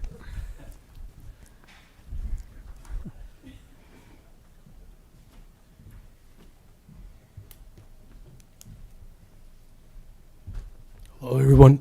Sorry about that. I guess, like, before you even see me, you already know I'm for the rally, right? So I just wanted to say thank you for putting this on. You guys had a short amount of time to put this on, and I just want to say thank you. It was a pretty good turnout. I do, walking through the streets and everything, I do think about where it could have been if we didn't stop promoting it, if we didn't have people really going out of their way to oppose it. And it's kind of just something to think about where we can be in the future. And I really hope that we push forward. And I just want to say thank you for everything. I keep hearing, the cost of this, the cost outweighed what we made from taxes. You know, there's a bunch of other factors that aren't being counted as it's almost impossible to count. I think they did mention stuff like waitresses and bartenders and businesses, and all that money is going to go back into our community. And there is, I forgot the actual amount, but there's like the law of diminishing returns, where about 9% gets lost outside of the benefit. Well, that 90% still keeps staying in our community, it keeps revolving here, and we had to think about that. But we also had to think about, apart from money and like everything, there's a quality of life, giving your constituents and everybody what they want, what we voted for, and what we continue to want. That's something that we had to make sure that we upheld, because the rally is Hollister. You know, we wouldn't be Hollister without it. There's this, you know, we're known for tomatoes, apricots, bikers, you know, farmers, cattle. That's just what it is. And then we had to find a way to keep it going forward. So I just want to say thank you. Thank you for taking the time to calculate everything. All the council members for voting for it and actually like wanting to do it, and not just standing on a pedestal saying, I'm going to vote for it. And then when it comes time for it, they backed out. You know, so I just want to say thank you for everything. And, you know, long live the rally, and I guess the top headers too, right? Thank you, Mike. Appreciate your comment. Those are all the speakers we have. For this Okay, item. great. Thank you. Thank you to all the speakers. I appreciate the variety of thoughts and expressions of concern. So we want to take all of those into consideration. So I'm going to close the public comment section now, and come back to council and see if we have any other questions or comments. Do you want to make comment? Councilmember Resendez, go ahead. Okay. Hello, our friends out there, road shows. How are you guys doing? Good to see you. Thank you for being here. Congratulations to you guys for partnering with us on putting off such an amazing event to celebrate our culture, our history here in the community. I think I've said it to you 1,000 times when I saw you guys, but I'm so indebted to you, and I'm so grateful for you partnering with us and making this year's rally such a huge success. Thank you, Mr. Burke. Thank you to the road shows for all your help and your dedication to our city, not just for this rally, but the previous years as well. Thank you. Mr. City Manager, I don't know how we could have done this without you. I really don't know how we could have done this without you. You were the driving force that we needed to help lead the city to bring back the biker rally. I'm so indebted to you. We're going to miss you since you're not going to be here next year, but thank you for all the work that you do, because oftentimes it does go unnoticed. It's part of your job, but you did so much to make sure that we have the rally come forward in such a short amount of time, and we're so grateful to you. And I've never seen anything like that. Even though it was my first time being involved in bringing a rally, I think you did an outstanding job, so thank you. Thank you to all of our staff members for putting together, keeping us safe out there, answering the call. Thank you to our partners at the Downtown Association, all of the business owners, and thank you to everybody that came out here today as well. Lastly, I want to say thank you to Mayor Roxanne Stevens. Thank you to Councilmember Priscilla Deanda and Vice Mayor Rudy Pache for voting yes to bring back the biker rally, not getting into the mud and playing dirty politics with anybody else, but just coming through on your word that you gave to the people of Hollister when you ran for office. And I'm so, so grateful and happy that you were able to partner with me in doing that as well. Points, sorry, I know I'm long-winded. 2-day rally, I think we do have to do another 2-day rally if you're asking that question. Can you bring up, oh, here it is, perfect, see? No, I don't think that we should dissolve the ad hoc.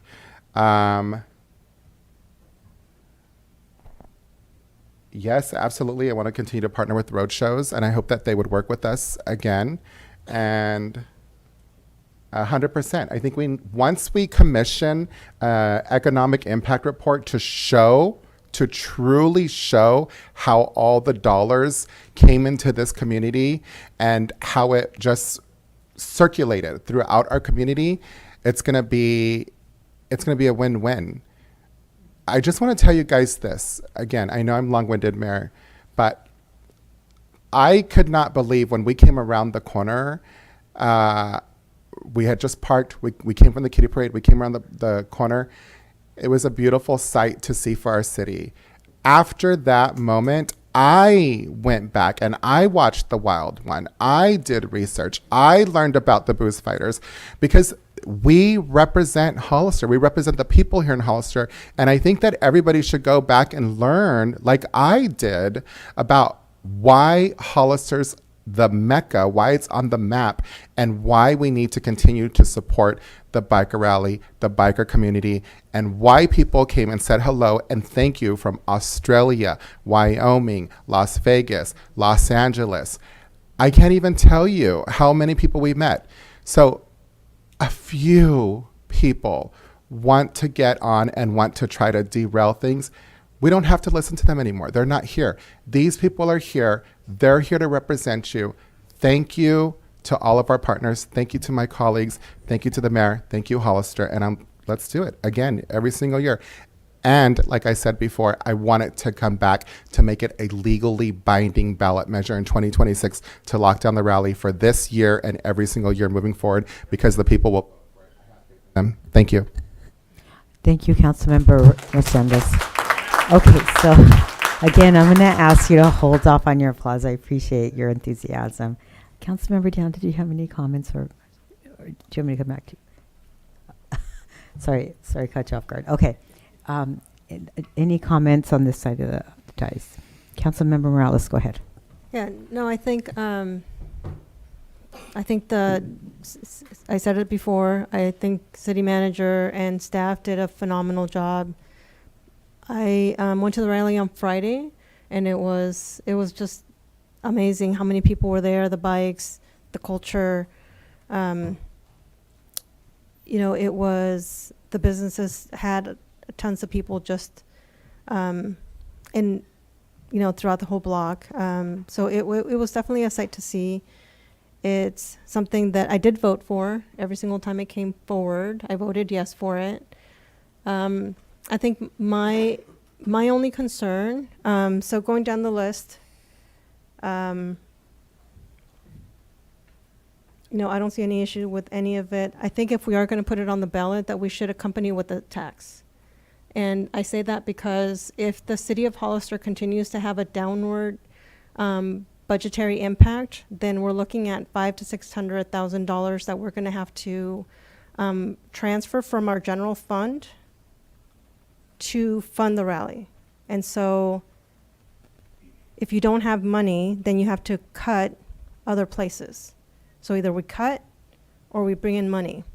So if we are going to put it on the ballot, let's also put a tax to properly fund that rally so that we can also buy the infrastructure to replace the lights downtown, to hopefully fund the necessary staffing in order to get things done. And if this is going to be part of the city of Hollister, then there needs to be the infrastructure and the money to fund it. Otherwise, you're going to have, which we're already having, a decrease in revenue, a decrease in services, and if you add an additional $500,000 to $600,000 every year, then that will just continue to reduce the budget that we have to provide services to all of our residents. And Hollister is not like $1 billion organization. It's a $40 million organization. So $600,000 is a significant amount of money, which I think we should do. But I think it should be there should be some method of bringing in revenue in order for it to be funded. Okay, thank you, Councilmember Morales. Vice Mayor Pichet, go ahead. Yeah, I too want to thank Chief Reynoso and Chief Goulding for keeping us safe and making it a safe event. That was one of my biggest concerns, is that it's fun, right? We want to have a great time and provide an opportunity to get people down here, to give our businesses an opportunity to put on promotion and utilize the influx of people to their benefit so they can make additional money. It was really to make, an opportunity for people to check out our town, how cool Hollister can be, how cool San Benito County can be. We've got a lot of really cool roads. California 25 is a really epic road. If you take it all the way down to King City, it's a really nice road. Cienega Road is also very nice. I ride it, somebody was talking about cycling earlier. I love taking Cienega and just riding my bicycle out there. It's a very fun road. Southside's very cool too, and a lot of cool destinations. Just to remind people of what Hollister and San Benito County have to offer. The wineries out there are great. The Dam has their vineyards and that little, place where people can go hang out and have something to wash down some food. The event was, not only was it safe, thanks to our chiefs, it was great. Charles Wall, Parks and Rec did an awesome job. It was family oriented too. That was another thing that I was hoping for. Seeing kids out, holding hands with mom and dad, checking out some cool bikes. The kiddie parade went off awesome. I haven't had a Rice Krispies treat in a minute, and I took a couple of those, put them in my pockets, and I rode my bike down. So I had a couple smashed Rice Krispies treats when I finally made my way over. And the birthplace of the American biker, that's a pretty cool thing. So it did go down safe. The money wasn't quite where I was hoping it would be. I was really hoping for parity, whereby we didn't have to pay to have it. I think the money will likely come if we keep it going, right? And businesses will have an opportunity to promote themselves and take advantage and harness the power of just having so many more people. When it comes to direction, like Council Member Morales, I'm really good with everything. My biggest, the biggest one that I'm looking at is the last one. Does the City Council wish to commission an economic impact report on the 2025 rally? I would love to see additional data as to how, sales tax really isn't going to generate too much out of this. We're going to have this, it's going to have to be millions of dollars in sales for us to get just a small amount of sales tax. But I'd love to see how the money filtered through our local economy. So I would love to see a little bit more about that. Can I ask, great job, by the way, city manager. So thanks again for all your effort, and city staff. Thank you for everything so far. Can you tell us a little bit more about that economic impact report and what potential information we might be able to glean from it? Yeah, so what they'll do traditionally in one of these reports is they'll look at the Placer AI data. So they would work with Omar and his team. So they look at travel patterns, amount of time in stays, those types of things. They look at hotel data. They work with the hotels. There's a lot of proprietary information out there that these firms have access to as well. And then they have economic modeling that they put in. And so what they'll do is they will go off estimates of, estimated spending per participant, and then they have their calculations on, what that would equate to back into the economy. And then they bring that forward. They can give you enormous reports or summary reports, but it's pretty much a industry standard. If you were going to be into the big event business, you typically have one of those, and it'll let you know kind of what the true impact. And it's a consultant, so they all have their methods. Nothing's perfect, obviously, but it gives you a different perspective to look at. You're right with sales tax. $50 million in tangible sales is $1 million of sales tax, and that's because we have an additional 1% Measure W tax as well, right? So sales tax is one means. You're not going to fund big events just off, a sales tax. It's a revenue stream. There's no silver bullet. So you have different revenue streams that come in, as well as the TOT. As you have more hotels come online, that would be, additional revenue in if they're in the city or within the county as well. On the sales tax side as well, We do get a little bit of Prop 172 that's generated from that.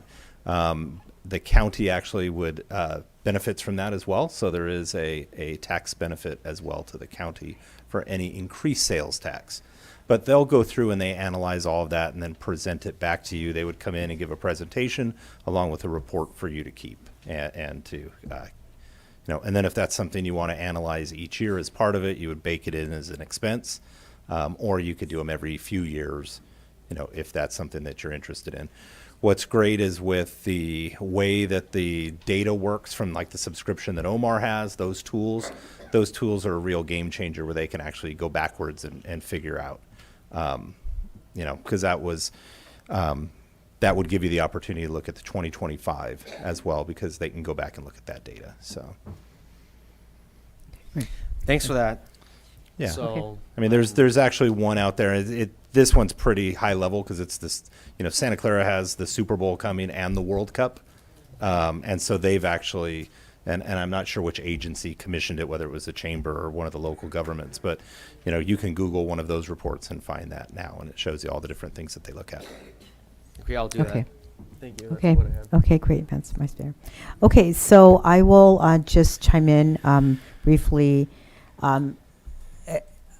Clearly, I support the rally. I mean, obviously, you've seen me around talking about this, so clearly, I support it, and I support it for a whole host of reasons that have already been stated. Not the least of which is that is the history. It's the culture. It is what how Hollister identifies, right? That is it. That's what it comes down to. And also because of partnering those concepts with this idea of economic development, when you are trying to spur an economy, you have to latch on to something that helps to promote this economy, our local economy. This is what we have. This is our greatest asset.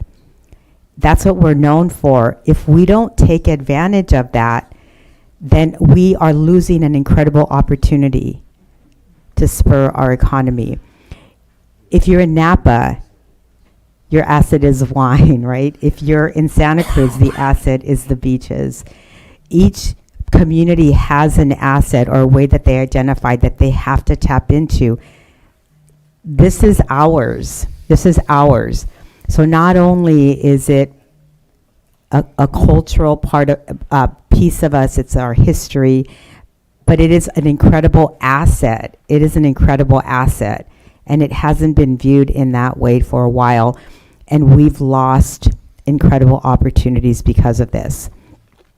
We can't wait to make a decision about this because we have to start. We've already started looking at the plan for next year as we started to debrief on this last year, but we have to continue with those efforts. We know that when we have more time to plan, we will be able to tighten up the plan. We also know that we're building trust among people who came to visit, among the vendors, among the sponsors. I can only imagine in previous years where people thought it was going to happen, planned for it, invested, maybe even started to promote it within their business, only to find out that it was canceled. In order for us to rebuild that trust that it will in fact happen, we have to put it on again. And with that, we can encourage more sponsorships, more vendors, more visitors, all of which equals more to our local economy. There's just no other way around it. If we just say, no, we're not going to do it, we're going to wait and see if we can, make this plan a little bit better, and we can wait until who knows when, but we just simply can't. We just have to keep up this momentum that we built. We have to build upon the trust, the little bit of trust that we have built by putting this on this 1 year and having it be so successful. The other thing that I would just say, I also want to say an incredible thank you to our city manager, not only for leading us through this process and getting this here, but now, even though we are very sad to know that he's going to be leaving and will not be here for our next rally, at least not, I mean, I'm sure he'll be here as a visitor. So, like, yeah, pull out the pocketbook, Dave. You're going to be spending some money next year as a visitor. He put together a roadmap. We have a roadmap. We are not starting from zero. So what he has put in place, it's almost like we have a template now. And so thank you so much for that. It's not just simply the hard work, because nobody will deny the incredible hard work that you put into this. We know you worked like day and night, especially in the days leading up to the event. But you provided something that we will be able to use as we move towards the process of planning for next year, so that we're not trying to start from zero, which is where you started when we came in January and asked you to begin to lead us through this process. So we will work off of that and then make some tweaks, because we know that we do need to make some tweaks. So thank you so much for that, Dave. We are indebted to you for that. And then I just want to make a quick little comment to the person, I can't remember who it was. I want to say it was Mark, but I'm not positive, about the bookstore. Can I just tell you that when you went in there, they must have been sold out, because they did have books on the rally. We went in and spoke to Adam Hill before the rally, and he had the books all over the place, and we were so happy to see them. So they must have sold out in the same way that many of the other vendors sold out of merchandise that were related to bikes and the rally itself. So I think for him and for other businesses, with the lesson learned is you need more inventory, because people are running out of inventory, but there were books. So I just wanted to make that little comment. So I think that the hope is that for next year, as we have more time to plan, that our numbers will just simply improve overall. And so think of part of this as being not just simply what we're doing for the community, not responding to what our residents want, not just simply honoring our history and our culture, but making an investment, right? So we have to make an investment. Mr. Hernandez spoke around taking risk. We took a big risk in doing this event this year. We felt it. We kind of knew we did not know what to expect, because we hadn't done it in so long. And we think that it paid off, and we believe that it will pay off better next time that we do it, especially with more time to plan. So we have to invest into our local economy so that with time it continues to grow our economy. The economic feasibility study is going to be incredibly important, so that we can learn not just simply what happens on that weekend, but how it triggers other ways that our economy can grow. So that will be I think will be crucial. So obviously, for the last question on your list, Dave, I am in full support of that. For the first question, I think we need to stick to the 2-day. I don't know that we're quite ready to move away from the 2-day, not quite yet. We have one rally under our belt, so I think we do need the 2-day. And so luckily 4th of July is on Saturday, so we can do a Friday, Saturday again. That was very successful this year. Hopefully in future years it will grow to a larger event and more days, but I think we do have to stick to the 2 days for the next year. In terms of the ad hoc, so Councilmember Morales, I'll just say that I do think we have to dissolve this one, because it's a 2025 ad hoc. So I think we dissolve that and then reestablish a 2026 one. So I think that's what we have to do. So I would say let's dissolve this one and let's do it again. But we do need to have an ad hoc for 2026. We just need to change the number, right, with the 5 to 6, and revote on who the members will be. And then also, I'm in full support of having roadshows be our partner in this again. They came and really helped us during a time that was very difficult from a short period of time. We want to build off of that. They did such a great job. And so I think we do need to stick with them for next year as we are building off of the momentum that we built for this year. So the answer to that one for question number 3 for me is yes. Okay, so that's all I'm going to have to say. And just a last thank you to all staff for everything that they did. to bring the rally together. Thank you to all the speakers, everybody who showed up, and both on Zoom and in person. We appreciate all of your comments there.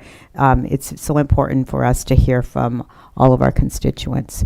Okay, so I think we need to move towards making a motion to answer these questions. So let me check with our city attorney.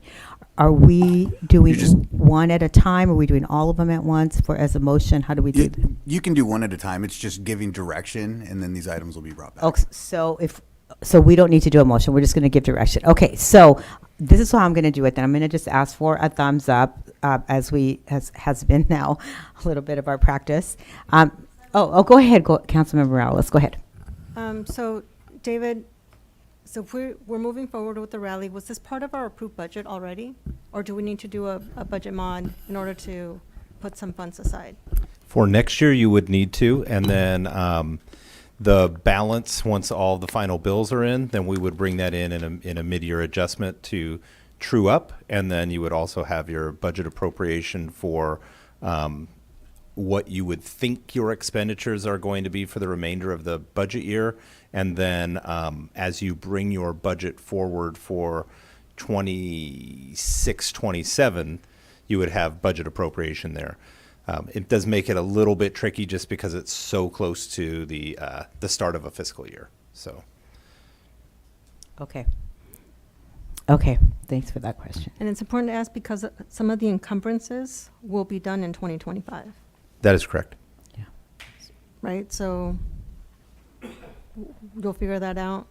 So you'll take that money from like your budget or something? So what we would have to do is you would look at how your year end, which you had your projections, which that went into the budget assumptions for 25, 26. And then you would bring forward with the item of proposed budget and then the budget adjustments. That's something that would be approved by council. Okay. Councilmember Resendez. Thank you, Hold Mayor on a second. Stevens. Are you done, Councilmember Morales? Yeah. Okay. So my question was, like, if we enter into a contract right now, right, with road shows, that's an FY25 encumbrance, so that we could put that money aside so that he can do some work.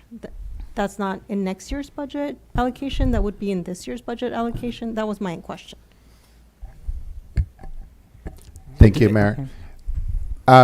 So, and just so we're clear, Amazon has committed to a multi-year deal of giving us that fund for how many years, or are we not?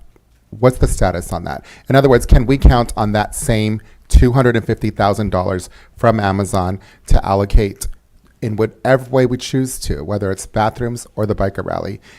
And if so, for how many years can we count on that? So the number of years hasn't been solidified yet. It is, per them, a multi-year agreement. Okay. And at these fund levels at a minimum. All right. So at a minimum, $250,000 for multi-years is what I'm understanding. So we can count on that $250,000 again from Amazon, just like we did last year. Yeah, they have not, signed an agreement or anything, but that is the representations that have been made. Okay, wonderful. Thank you, Amazon. Thank you.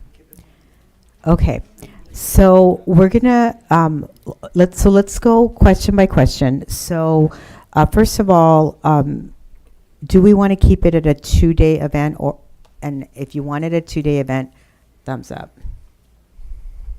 2 days, yeah. Okay, so I think we're all going to go for 2 days. So 2 days, so not going to ask about the 3-day.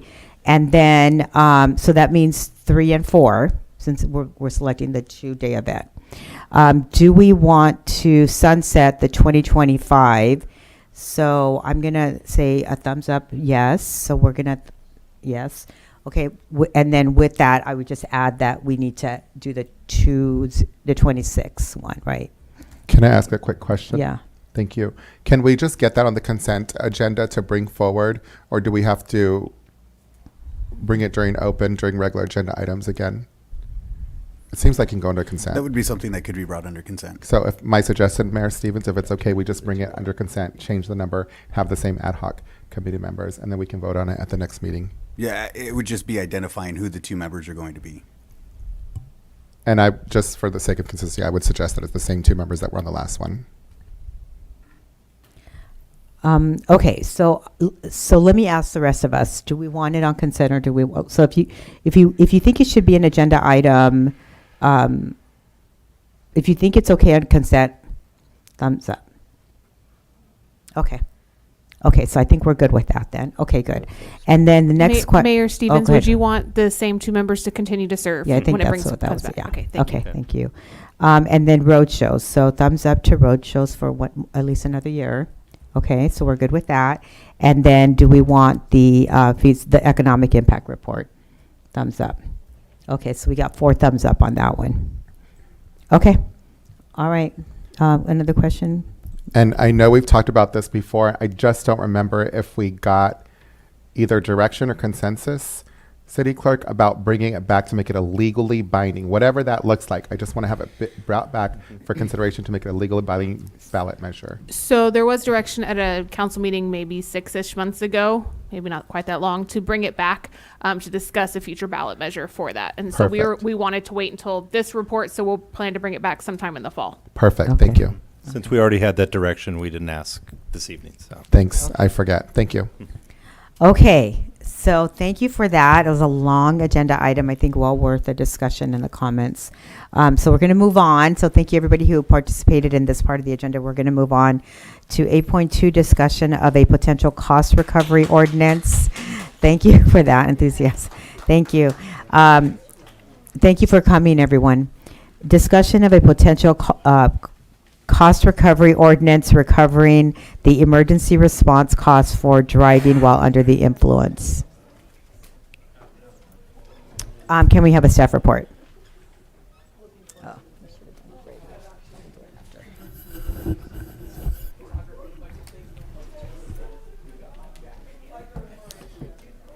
Good evening, Madam Good Mayor, members evening. of the City Council. Before you have a item in regards to a discussion and on direction from the City Council. Yeah, let's let them get the doors closer, Chief, so we can hear you.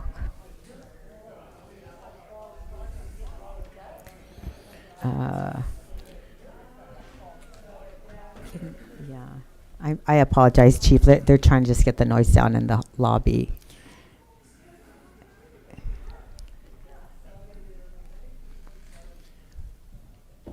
Okay, thank you for that. Thank you. Okay, Thank go you. ahead, Chief. Thank you. Despite ongoing public education efforts and well-documented dangers of DUI, the dangers of DUI driving, not only in our community but throughout the state and the United States, these DUI incidents continue to pose a significant threat to public safety, to the citizens of Hollister, not just to those people driving under the influence, but the innocent community members that are at risk of serious injury. The Hollister Police Department and the Fire Department dedicate resources, a substantial amount of time and energy dealing with DUI crashes and DUI arrests. Between January 22nd and August of this year, the Hollister public safety personnel, police and fire, have responded to 77 DUI-related traffic collisions. During that same period of time, the police department has made 525 DUI arrests. So this is an ongoing problem, and it's something that we try to address with our OTS grant, with DUI checkpoints, with saturation patrols, but it's still an issue. Under California Government Code Section 5314150, municipalities are authorized to recover costs associated with emergency responses to DUI incidents. Several cities, including, for instance, the city of Clovis, already implement an ordinance to pursue such cost recovery. The government code permits recovery in cases where DUI arrests has been made, DUI accidents in coordination, or if they involve pursuits or other dangerous driving. So the time that the officer and fire personnel are dedicated to a DUI collision, for instance, can be recuperated. The city would assess what the fees would be to recover the cost of our responses. It is allowed under this section of the government code, not other accidents or anything like that. This is just strictly for DUI accidents. And there is a sample of an ordinance that was prepared by your city attorney, Robert Lomeli, and along with as an attachment. And staff is just asking for direction. If you would like, the city council would like us to pursue a possible ordinance that would recover the cost for police and fire personnel in responding to DUI accidents. Okay, great. Thank you for that, Chief. Questions? Does anybody have any questions, comments? I just have a couple questions. So I just want to get a sense of what this would look like in real life. So would it be similar to, like, it's a DUI, you go to court, there's a fine, so this will be part of that fine, or is this like a bill that they receive in the mail later that they have to pay? Do you know how that would look like in real life, or do we have to still figure that level of detail out as city staff? Thank you for the question. Very good question. It is something that the city would prepare an invoice. They would assess the time it took. All the DUI incidents are different. One could take half an hour. Another one could take 2 or 3 hours, depending on the severity. A mechanism would be put in place by the city to calculate the average cost of a firefighter, and officers calculate how many were working the scene. An invoice would be produced at those approved rates, and that invoice would be sent to the DUI driver, the person driving there. There is a possibility that we could submit that invoice to the district attorney, and when they assess the fines, that something like that could be added on. But it's designed right now to be a separate invoice, and the city can decide how to pursue that, if how strictly you want to pursue recovery from the individuals. Okay. So that was going to be a little bit of my follow-up question. What if they don't pay? Which, that's always a possibility. So then, what efforts or what possibilities do we have to, try to recoup those dollars? Well, currently we do have a system in place for our parking citation and administrative citations. We have a partner who pursues those costs. They're very successful in recovering costs. When it comes to anything vehicle related, they can attach fees to the vehicle registration. They can also attach fees to tax returns. They have that mechanism in place. Since we've been using them, the city has been recovering a lot more of the fines associated with administrative citations and parking sites. In the past, we've actually, for the administrative citations, we've actually sued them in small claims court. That takes a lot of staff time, a lot of overhead, and you have to track the person down.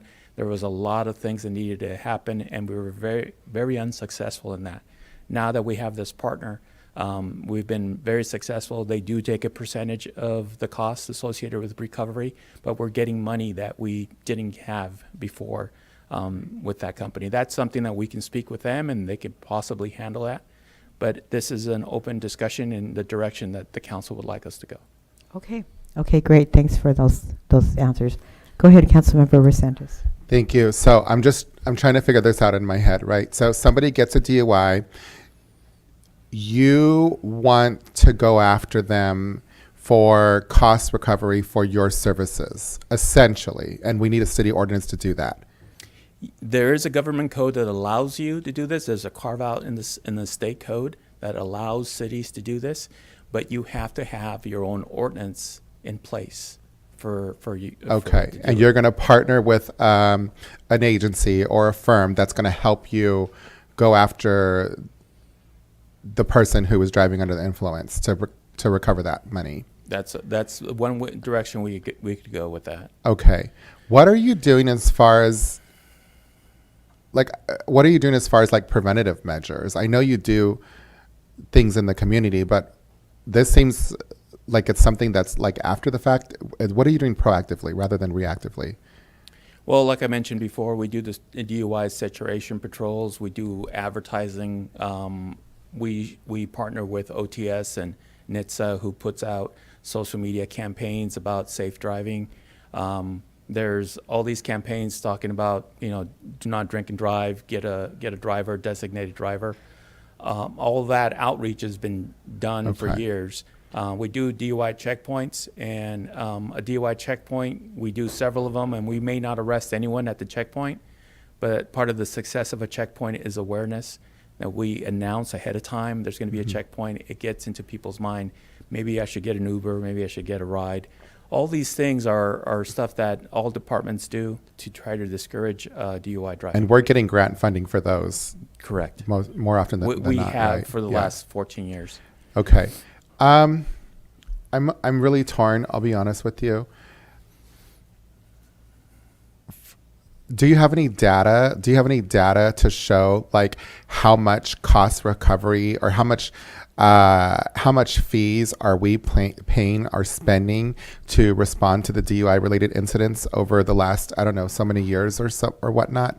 Like, no, I don't have any of that data. We haven't been tracking it to be able to show. We know how many accidents we have. Yeah. But we would have to go back and look into the dispatch system and calculate how many people were there and how much time was spent.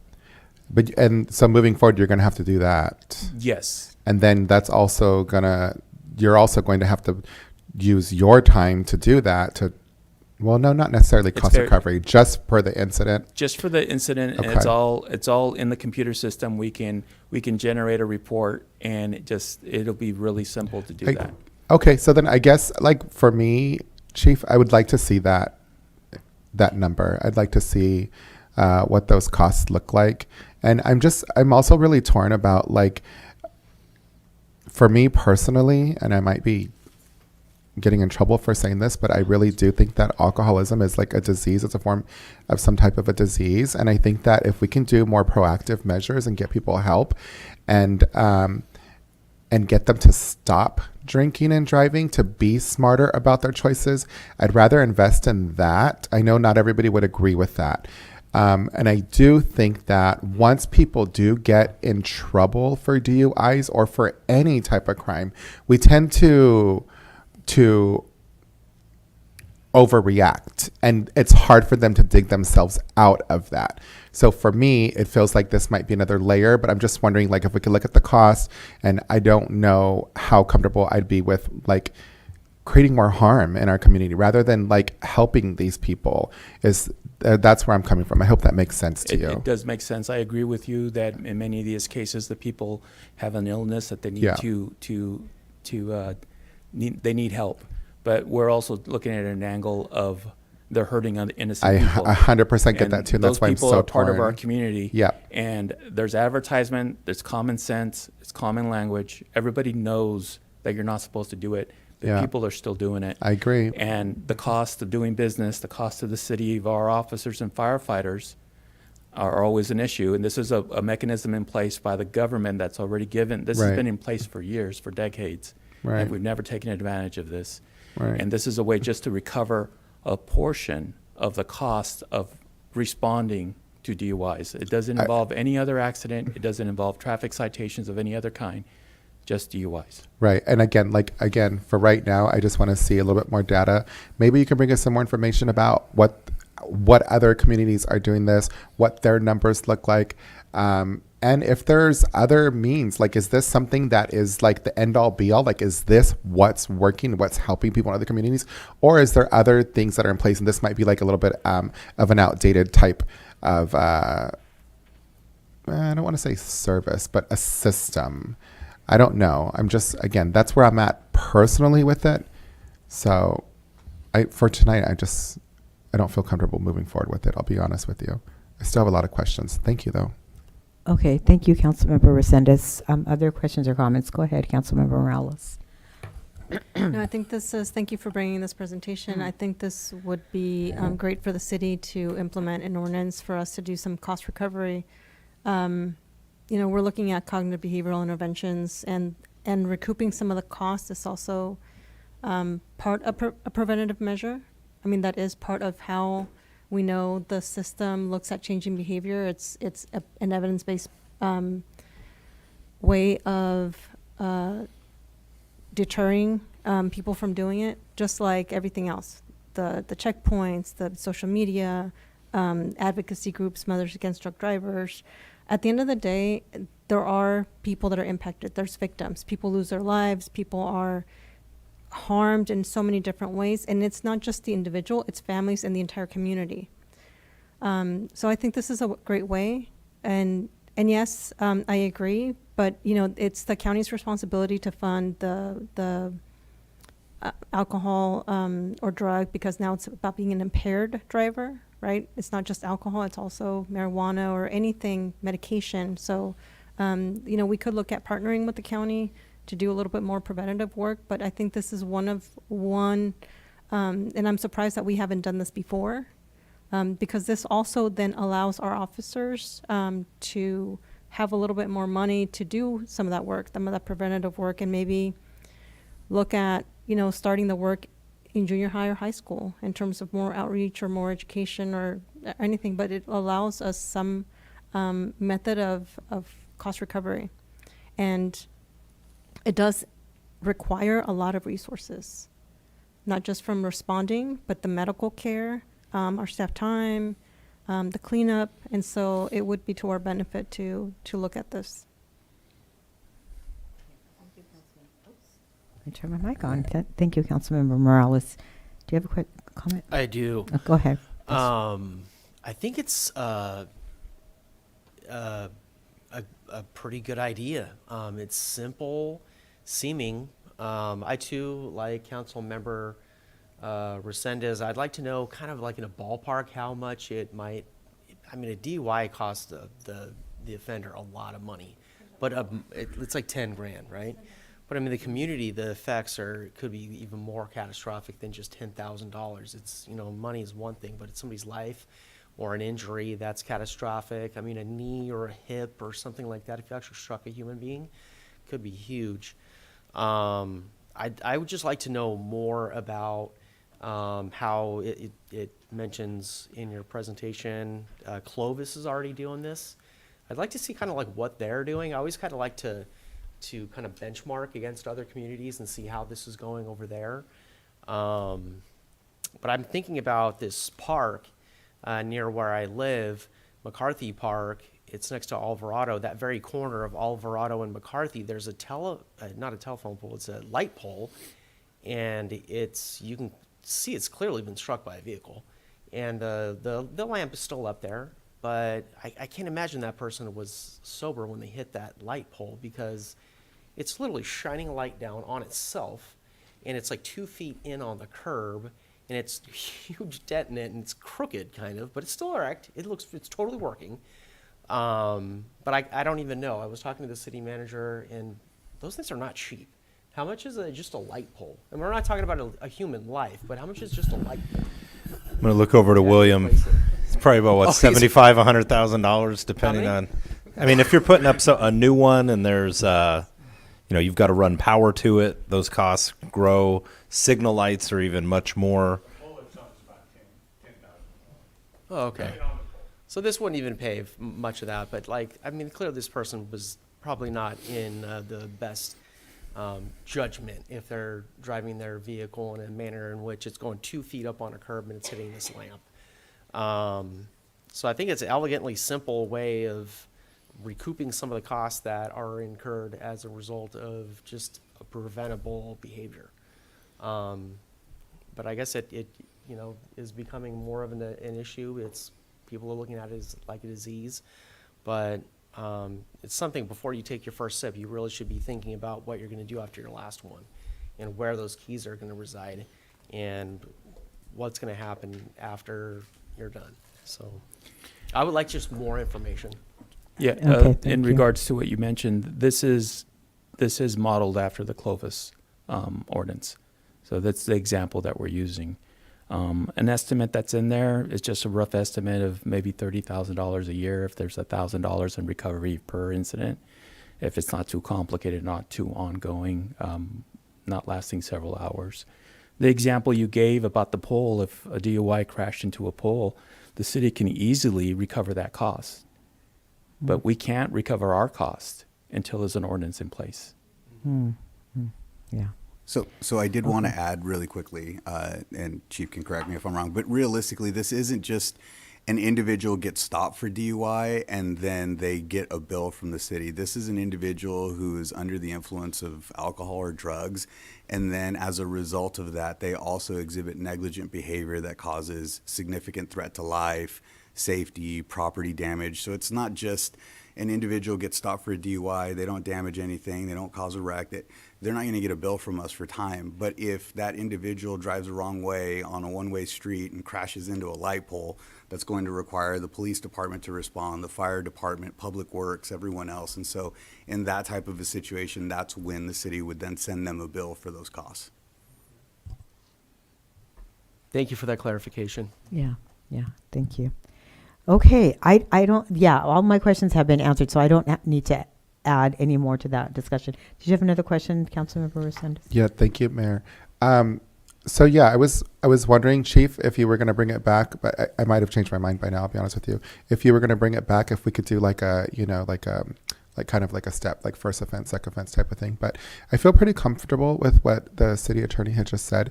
I really do believe in recovery, but again, I don't have any tolerance for like innocent people getting hurt, obviously, right? So again, it's really hard, but I feel pretty good about what he said. My other question is, who's the company that we're going to be contracting with? The company that we use is a company called Phoenix Group, and that's something we use for our citations. Okay. That's just one company out there. So we already have like an direction. established relationship We with do have an them established relationship with them. It's been an excellent relationship Okay. for the last over a decade with All them. right. I'll go ahead and move forward with supporting this, but I would just ask that you do come back and just give us an update maybe after 6 months and then maybe annually after that, if that's okay. I know you're looking for direction. Right, so it would just be direction. If Sure. this was going to be adopted, it would still come back for a first and second reading. we got have it. to get a Thank you. draft. I mean, and to that, I mean, we've seen the draft that is specific to Hollister. Obviously, we want to see that, and then I think that the points around like ways that we would recover, so those kinds of things, examples of all of that, those different, so we make decisions around that. My other question was kind of like elaborating upon a couple of comments that were already made. It's around in terms of prevention, right? So this is obviously after the fact, but is it possible to use some of those dollars towards something that's preventative, even though we're recovering costs that are specific? So if we're like talking about that light that is damaged, that's a specific cost, right? We want to recover that, but could we use some of that those dollars to enhance some of our prevention work? And you don't have to answer that right now, but and if maybe that can be part of, like, if yes, then this is how we could do that, because we want to recover the cost, but is there a way to enhance prevention dollars through this process? I don't know. And again, this can. Yeah, my understanding is the recovery. You're right. And your statement is correct. Yeah. You're recovering some of the costs. And it's not going to be all of the costs in many situations, but the council can decide how you want to spend. How to use the that money. That money will go into the general fund Yeah.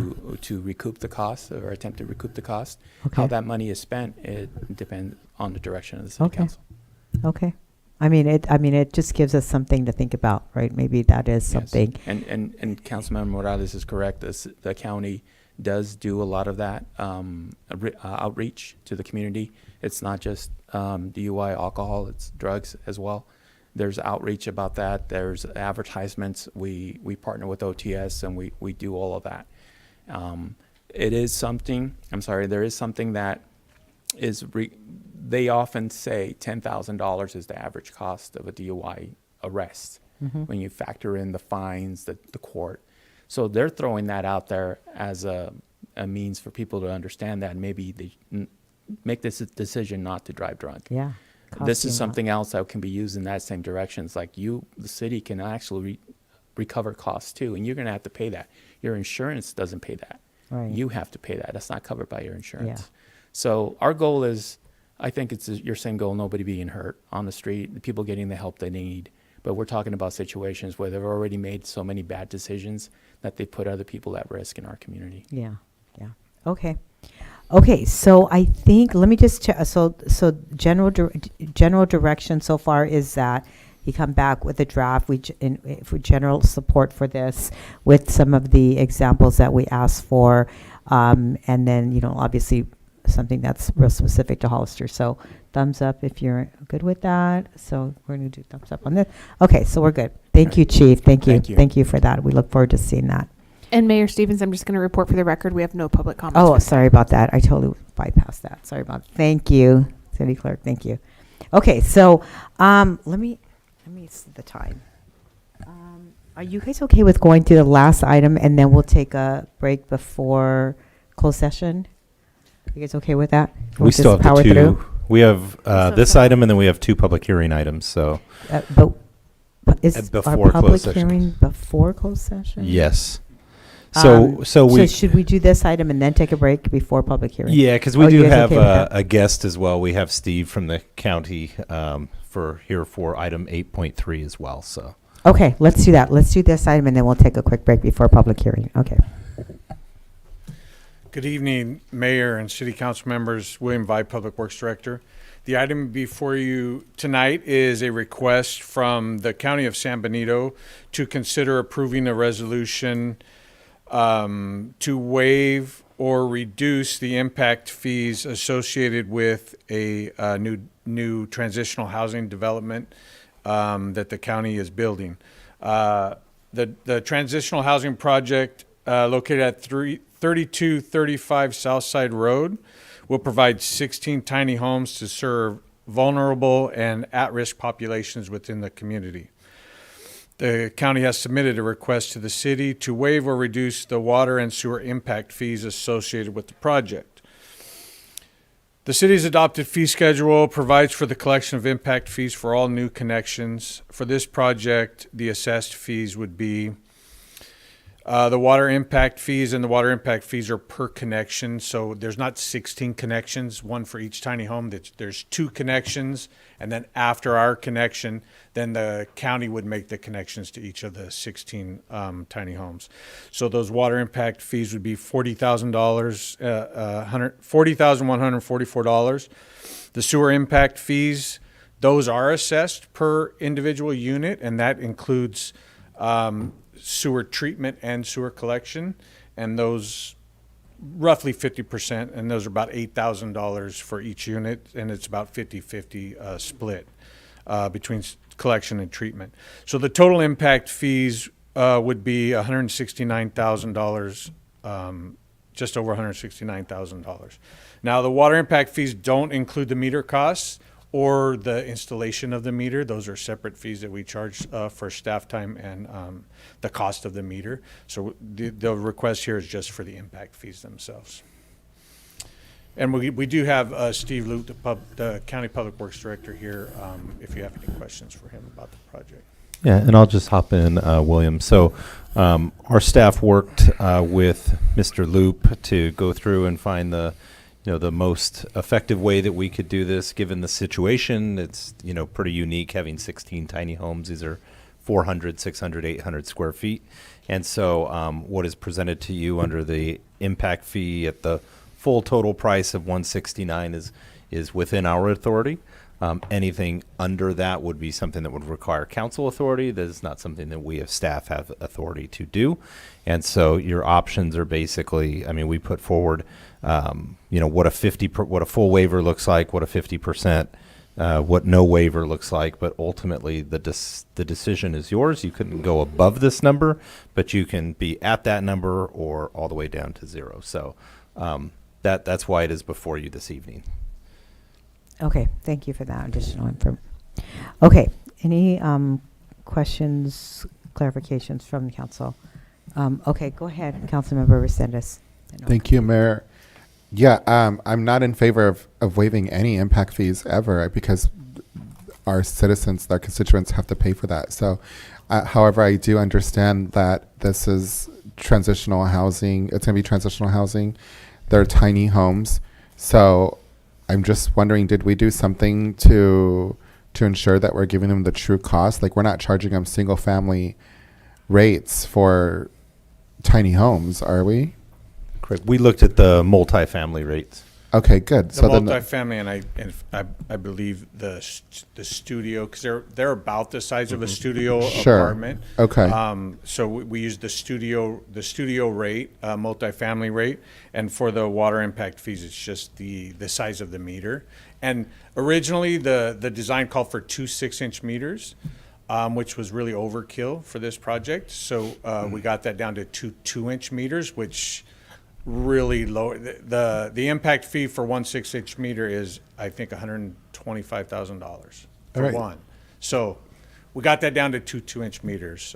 So I feel pretty comfortable charging the full amount here, knowing that you guys did actually work with them to lower the fees so that it's more accurate to the project that's out there. Okay. So I would not be in favor of waiving any fees at all then, and I would go with the full price, which is, I'm assuming, the 169,019, right? That is correct. Okay. Thank you. Okay, thank you. Okay. Vice Mayor, go ahead. Mr. Villa, what can you tell us would have been the cost if you weren't so deft at working with them in the 2-inch meters versus the 6-inch ones?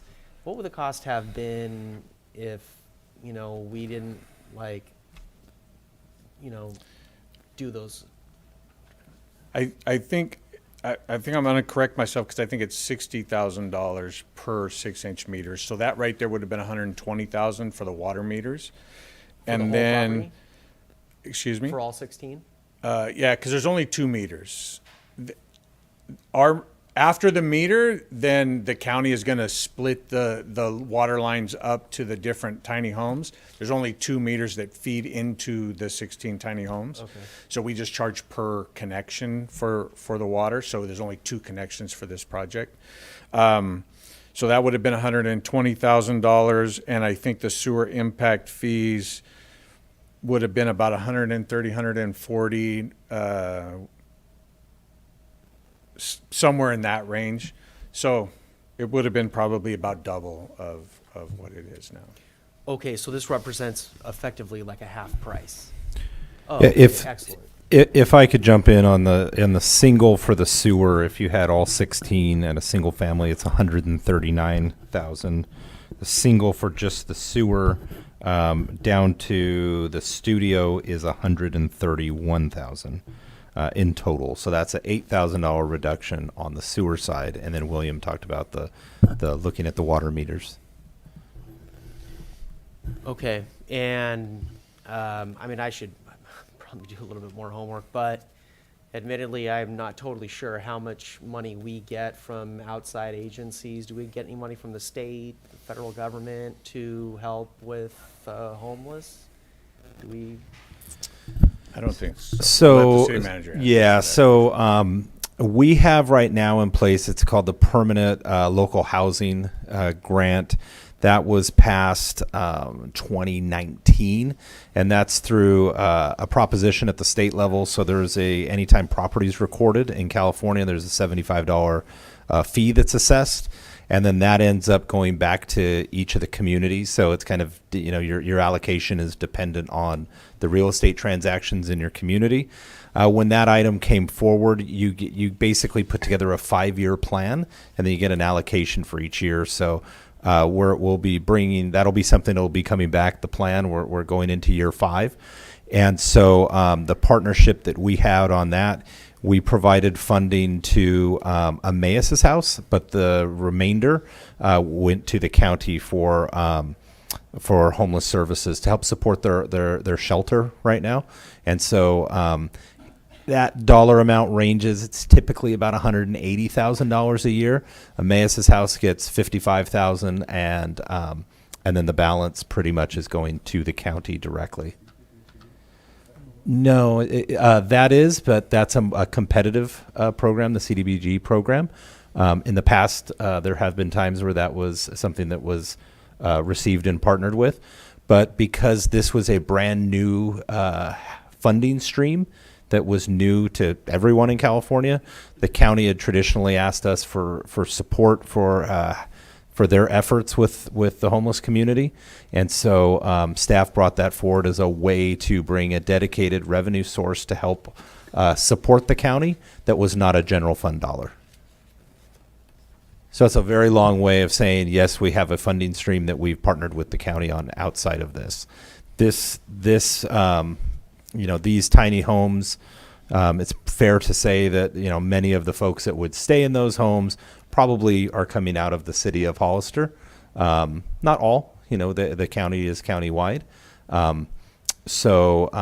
But how we support currently is through the contract with the county to help support their services over at the shelter on San Felipe. Okay. So my whole thing is I just would like to, I've got a heart for the unhoused, and I would like it just to be fair, right, between the county and the city. I think people who are unhoused, I mean, whether they originated from the city or they originated from the county, I'm not really sure if I'm really that worried about that. But I would like to work with the county and it be more or less fair. And would you say that the money that we're getting from the state it's being allocated fairly? Like we're getting 55 and they're getting something like 120 or something? What were the dollars?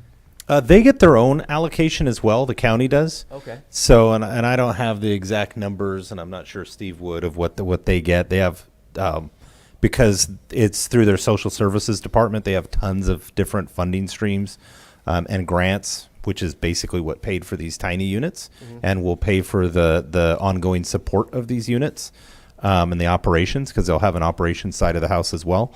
And so, because we're not in the social services business per se, that's typically a county function. But you know, this issue is such a big issue. When that new pipeline of funds came in, we did partner with the county to say, hey, you know, instead of us trying to figure out a way to invent new services that possibly would confuse the matter, the county needed support, and they will always need support for their shelter activities. So we said, we'll provide those dollars to you to help support those activities. Okay. I just want to do our fair share, and it sounds to me like these impact fees could be potentially double, if I'm understanding that correctly, and we're doing other measures to support the homeless. I'm feeling comfortable with just assessing the impact fees as stated, the total. Okay, thank you. Currently. Okay, yeah, and I don't have any other questions. I mean, I think we got the gist of it. I was concerned about like some of the similar questions, but okay. So I'm going to then see if there's any public comment. We have no public comments for this item. Okay, so no public comments. So then come back and so what do we want to do with this item? So somebody want to make a motion? Well, I think it's a report too, right? Is it a report? No, we have to make a motion. There is a resolution. Yeah, there's Sorry, a it's getting resolution. late. Okay, so then I'll move to adopt the total impact fees as suggested by staff. Can I get a second from someone? Do you want me to name the number? Sorry, Rob. 169,019. So Okay, that's to charge the full amount. Is that? Yeah, is that what I'm is it my Did I say it understanding wrong? that, yeah, Yeah. so, No action. So would no be- resolution is needed for that one. Okay. yeah, if it is the will of the council to say, this is the dollar amount, But just so we're correct, like this is the dollar amount at the discounted cost that you're talking about, multifamily, the 2 meters versus 2-inch versus 6, right? Okay, Correct. so then no yeah, action. this is, needed. that was the no most action within would be staff defeated. authority. Okay, Okay, sorry. so let me just get an indication. Councilmember Morales, are you okay with that? Okay, so Vice Mayor DeAnda, okay, I'm okay with that too. Okay, so I think we're in agreement that We do need a second and a vote on that to deny the request. I second. Thank you. all in favor. Aye. Can- Aye. Can we just get the actual motion to deny the request and then The a second? motion. Yeah. Okay. So I'll move to deny. I'll second. All in favor. Aye. Aye. Aye. Aye. Thank you, Will. Thank you. Okay, so I think we will go ahead and take a 5-minute break. So I really am gonna like push for the 5 minutes. We gotta jump right in, 5 minutes, okay? Quick bathroom break. 9:10. 9:10.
One.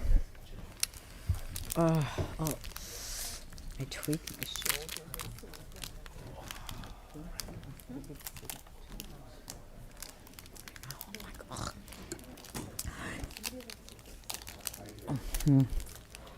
Okay, so we're going to go ahead and continue on with our public hearings.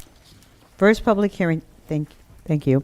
Introduction, 9.1, introduce an ordinance adopting by reference the 2025 California Building Codes with amendments. May we have a staff report? Good evening, Mayor and City Council. Rod Powell, Assistant City Manager and Interim Community Development Director. I'm just here briefly to introduce your building official, Gabe Martinez. I'm not sure that a number of you have met him yet, so Gabe's here to give you a little bit of an overview of how we're moving towards the adoption of the building codes this year. Okay, great. Thank you. Mr. Martinez, good to meet you. Good evening, Mayor, City Council members. The state of California every 3 years adopts new building codes. The building codes are known as the California Building Standards Code, or also known as the California Title 24. We are currently working under the California Codes 2022, and we are working to replace them with the 2025. These codes typically are published in the months of July and August.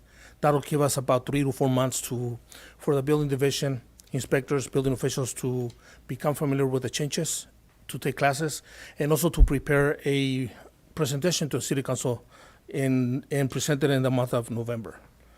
However, well, it's not November, as you are aware. The reason why is because the state of California has passed a new law. This law is the AB 130, which has made this update a little bit more challenging.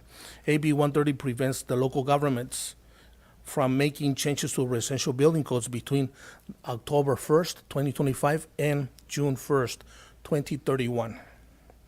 Which means that our time that we had of 4 months is no longer there. We only had a couple of weeks to prepare.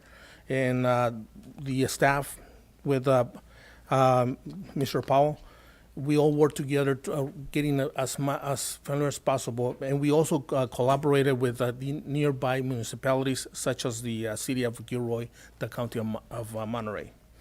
And what we have done is we have prepared a new ordinance to include local amendments. And these amendments are to ensure that the city of Hollister can continue to meet its goals for safety, sustainability, and resilience for both residential and non-residential buildings.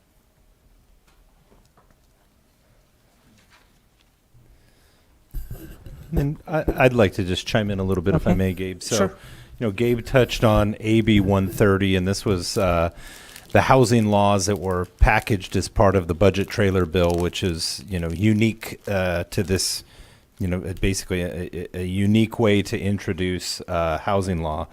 What it essentially does is it's enacting a moratorium on new residential building code updates and freezing that window for 6 years.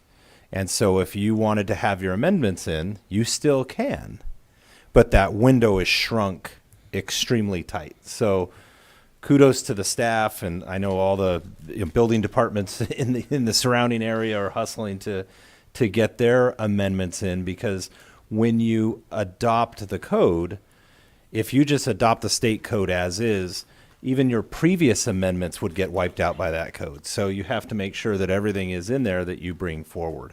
And so the code basically can't be updated until June 1st of 2031. So, and we usually do this every 3 years. That third year middle period is basically canceled. So what the state did is said, these are the codes. You got a brief window to get them done. And these are the codes for the next 6 years in an effort to, address the housing shortage that, all the laws that they've been passing aim to address. So kudos to the staff. It's also the same when you'll hear the fire marshal's presentation as well. Everybody worked really hard to get these across the finish line and in time for your consideration. Because of an October 1st date, This is an ordinance, so you'll have your first reading. If passed, you'd have your second reading at the next meeting, and you would meet that deadline to get them into the state. Yes, that's correct. Okay, great. Thanks for that. Okay, thank you, Ms. Martinez. Any questions for Ms. Martinez? Sorry. I just have one question. Go ahead, Vice Mayor. And forgive me for being just uninitiated, but I find it really interesting our part in local politics and how we fit into into the state almost. So my question is really, how much time did we have before to make these changes? I know you guys are under the gun, but how much time did we have before? And we have a month now? Less than a month. Okay. Today's the second. We have our second reading on the 15th, I believe. And if it is adopted on the 15th, we have to send it to the state immediately. If we don't make it before October 1st, that's it. So we don't even have a month. How much time do we have before? We had 3 to 4 months. Okay. Yeah, and if we did not adopt them, we could actually, it could still be carried over in 6 months after it was adopted by every other jurisdiction. It will be, the city will automatically adopt it, and that will be until June 2026 if we did not have AB 130. But every municipality wants to have the new codes adopted so that they can take place on the 1st of January of every triennial cycle. Okay, thank you. Councilmember Morales, did you have a comment or question? I had a question on the second whereas, where it talks about the California Health and Safety Code, sections 17958, et cetera. It says, establish the authority for a city to adopt and make local amendments and modifications to the building standards and the California Building Standards Code to establish more restrictive building standards. So so you're saying that there's codes, but you want the authority to make them more restrictive? What we're doing actually, we're not really making it more restrictive or less restrictive. We're actually making the amendments are to make them align with the local fees, with the fire code, and it is also to make them. There's a couple of them that are restrictive, but that is because of the fact that we are in a seismic zone. We have so many different homes that are either right within the seismic zone or they are over the seismic line. And the only restriction that is hard would be for any new construction over or within the or anywhere in the city to install an earthquake automatic shut-off valve at the gas line. In the event that there's an earthquake, that shut-off valve is going to shut the gas and prevent a potential fire. Okay. So Councilmember Morales, if I can add a little bit too, that second whereas basically also what it's doing is just framing that from the state perspective, we do have the authority to adopt and make amendments if they are, you can have clarifying language or more restrictive. So ultimately, we can't go in and say, well, we're going to make things less than, from a safety perspective, than what the state code says. Mm-hmm. This doesn't change. AB 130 took that window and did this. So they're saying you can still make your changes, but you're going to be under the gun to get them done. But this whereas is establishing that it can be, that we do have the authority to do it per the California code. So one city, for example, that has gone dramatically in making changes is the city of Los Angeles. They do not have the California Building Code standards. They have the Los Angeles building codes. That's how they have gone to make the building code, the California Building Code standards more strict. But of course, we're not. We don't have the same infrastructures as they do. Okay. It was just odd to me that it says to establish more restrictive building standards than those contained in the state. But thank you for the explanation. Okay, thank you. Okay, any other? Okay, do you have another comment? Okay, go ahead, Councilmember Resendez. Thank you, Mayor. Okay, so I'm just trying to wrap my head around this. It seems like it's a pretty big deal. Right, we're talking about the AB 130s. That's the builder's remedies. No?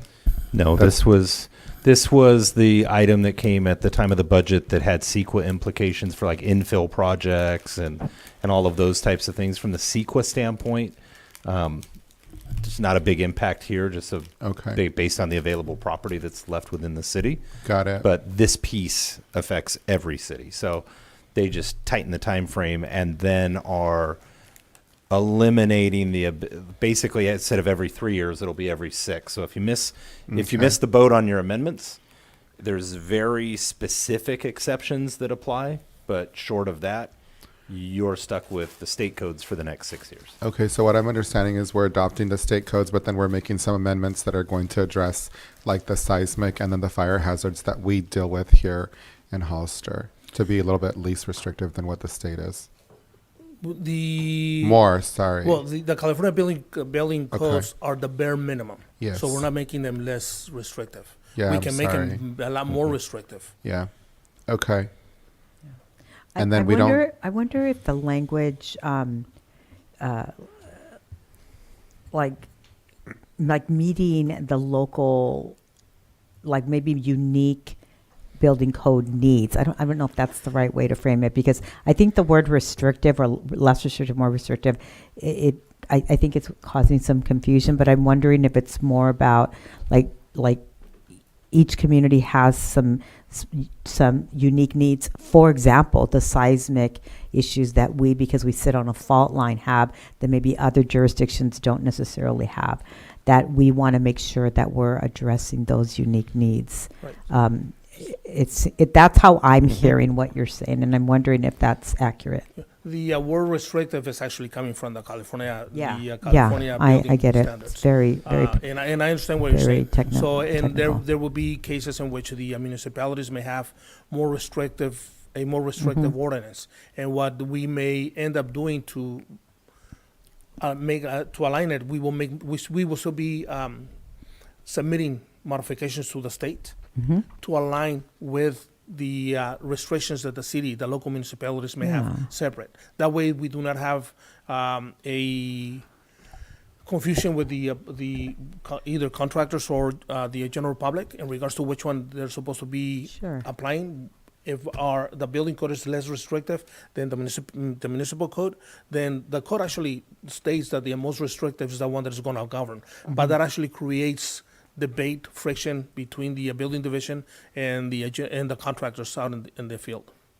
And that includes designers. Yeah. Okay. So whenever we can possibly make amendments to align with the municipality, we want to take advantage of that. Before my tenure, there was no modifications being proposed. the building standards were being adopted as they were being published by the state. Yeah. Okay. I know. I mean, to me, I get that it's very technical, and so that's kind of hard to wrap our brain. Ultimately, it's hard to wrap our brains around it. Ultimately, what we're trying to make it understandable so that we can see what the impact will be as we're moving forward with plans in our future, right? I think that's the challenge. Okay. Okay, I don't know that everybody's, I think there's a little bit of confusion, but let me open the public hearing. Any comments? And we don't have any public comments for this Okay, item. so I'm closing the public hearing. Okay, so we have to entertain a motion unless there's more questions or comments.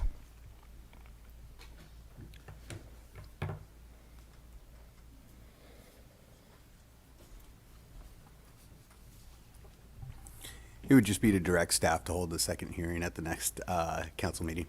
I move that we direct staff to hold the second hearing at the next city council meeting. Okay, it is. I was instructed to do an actual motion, so we don't need to do that. Then you're saying, Rob, just wait until it's introduction of the ordinance, and then we'd bring it back for adoption at the next meeting. Okay. All right. My second. No, we don't, we're not seconding it. Yes, We're just. we do need an We introduction. do need Yeah, an, we need a okay, motion to okay, wait. introduce an We ordinance. do need a motion then. Yes, Okay. you would need a motion. If Sorry. it passes, then we would bring it back. It would go on to consent at your next meeting. Okay. Thank you for From that that, clarification. they would submit it to the state. The state then does a review, Okay. and the state would have to approve it from Okay, so I have a first and a second, so all in favor? Aye. Okay, so we're gonna. Aye. Aye, okay. Thank you. Okay, thank you. So we're gonna go on to our next public hearing, which is 9.2, an ordinance amending chapters 15.04 of the Hollister Municipal Code, adopt the 2025 edition of the California Fire Code, including appendices and adding sections 15.04.055 to establish local amendments. May we have a staff report? Good evening, Madam Mayor and members of the council. Thank you. My name is Charlie Bedolla, and I am your fire marshal. So I'd just like to say good job to Gabe. It was his first time up here. So usually when you do your first time at a fire, you owe ice cream. So we're going to make him owe ice cream. But I think it was his first time up here. So he did a good job. Good kudos to him. But this is a hearing of an ordinance of the City Council of the City of Hollister, amending Chapter 1504 of the Hollister Municipal Code to adopt the 2025 edition of the California Fire Code. We're piggybacking off of the building codes on there. And we're adopting the fire code in its entirety, including the appendices and as adopted in Title 24, Part 9 of the California Code of Regulations, and adding a section 150455 to establish and adopt local amendments. So to make it easier is everyone in the U.S. has their codes, and they give a general boilerplate. So the general boilerplate is bare bones minimum. So when it goes to different jurisdictions, like in California, we're a lot more stricter than everybody else too. But then we bring ours based off of the local geological and topographical conditions, and that's where we adjust them like that from there. So that's where we're bringing the hearing here to you. And we have our amendments, and our amendments are actually, they used to be a bigger book in the fire code, and it's consistent with us. We have the same amendments as Santa Cruz County. They might have a couple tweaks, but the same as Monterey, because we work all in conjunction together. That way we have a consistent code. And I'm doing the same thing with San Benito County and San Juan Bautista. So we have one code, and it's one adopted. That way somebody's not saying, it's different over here. No, I guarantee it's the same everywhere. So it's consistent within the Tri-County area. So that's what we're bringing here today. And then the only difference is it started out with a bigger code. We're adding our amendments, but the state flavor is starting to adopt the local amendments. So the local amendments are starting to get a little thinner. So eventually we want to work to get all of our amendments done, because the state says, yeah, we like the amendments. We're going to go with the stricter. And the stricter is it's kind of hard with a 6-year window now, because you have new technologies and new things coming out, like battery energy storage systems. That's a long time. And if we're actually adopting codes that got established 3 years ago that are bringing them to us now. So the new codes are already outdated as it is. So they're going to find that out when we're coming up for the new adoption, new cycles. And like we said, we had Moss Landing Fire, so we'll see how that goes. We're trying to be ahead of it. Every local fire department in the state right now, and every local building department in the state is trying to be ahead of it to catch it before it gets too bad. But that's why we're bringing them here to you guys today. Okay, thank you. Thank you for that. Okay, so any questions, comments, clarification? Go ahead, Councilmember Morales. No, thank you for doing that. I think, so that, I guess there's nothing we can do to speak to the technology piece. I know, like, in certain areas, they're, in addition to the cameras for like rural areas like ours where there's a lot of land, they're also doing like the AI technology. So the cameras are the eyes and the AI technologies are like the nose, which help kind of save time and energy, especially when we don't have a lot of staffing. So with things like that, there is no way of us being able to, and because it's very inexpensive, like apply those things here. Are we restricting ourselves? We're not restricting, because Health and Safety Code allows us, the AHJ and the fire marshal and everything, to make those, that gives us that liberty to make those requirements. Okay. And codes what are codes based off of? The bad things that go wrong. That's where we live off of. So eventually we'll get there. But if we see something, and we have a lot of heads up, for instance, like putting the batteries in the garage, that's something I'm like, no, we're not going to do that. They're like, yeah, we can. No, we're not. Because you have thermal runaway, You have the battery starting to overheat and off gas indoors. We need that thing to vent on the outside, because what's going to happen when it's when you have the thermal runaway inside the garage and it's starting to off gas, you're building all that explosive gas area in there inside the confined area. But we want it to vent out. So now it's like you put them outside. We're not putting them inside because it's going to be an explosive force and do a lot more damage. So that way, at least we get it to air out. Okay. That's an example, but yeah, we Thank have you. that. We have that authority. Thank you. That makes me feel better. Okay. Okay. Others? Okay, not seeing any, so I'm going to open the public hearing. Any comments? No comments on this item. Okay, so I'm closing the public hearing now. So I need a similar motion to the last one. Right, so before you make that motion, Okay. we need to make one slight change, and that was basically to approve, but change any references to 15.04.055 to 15.04.054, and this is just to ensure compliance so that we don't have any conflicts with the prior building code that was just adopted. Okay, so essentially what the resolution's about. Okay, so with that, can I get a motion from someone? I will, but is it also an introduce it as well, or no? Okay, so I'll move to introduce an ordinance for 9.2 with the change of adding the section 15.04.054. Thank you. Can I get a second? I'll second that. All in favor, say aye. Aye. Okay, no oppositions. Okay, thank you. Thank you. Have a Thank good you. evening. You too. Okay, so let's go into the committee assignments. So any reports from committee members on any ad hocs or standing committees that you want to report on? Councilmember Resendez, go ahead. Okay. So are you going to report on COG, yes or no? just I was gonna update on the AMBAG. Okay, hold on a sec. Okay, so you do COG. Go ahead. Thank you, Mayor Stevens. So we had COG probably, I think, about 2 weeks ago, and then we talked about. I think we got a lot of updates, but the most important part was Highway 25, and we're looking at a different route for Highway 25, and we're going to be talking about bringing back a feasibility study to see how much it'll cost to change the current route. So more to come on that. I think that concludes my Well, report. I think it's not the. It's not. You're to going to change have to help me out. It's not What's to that? change the route. It's to change the proposed design.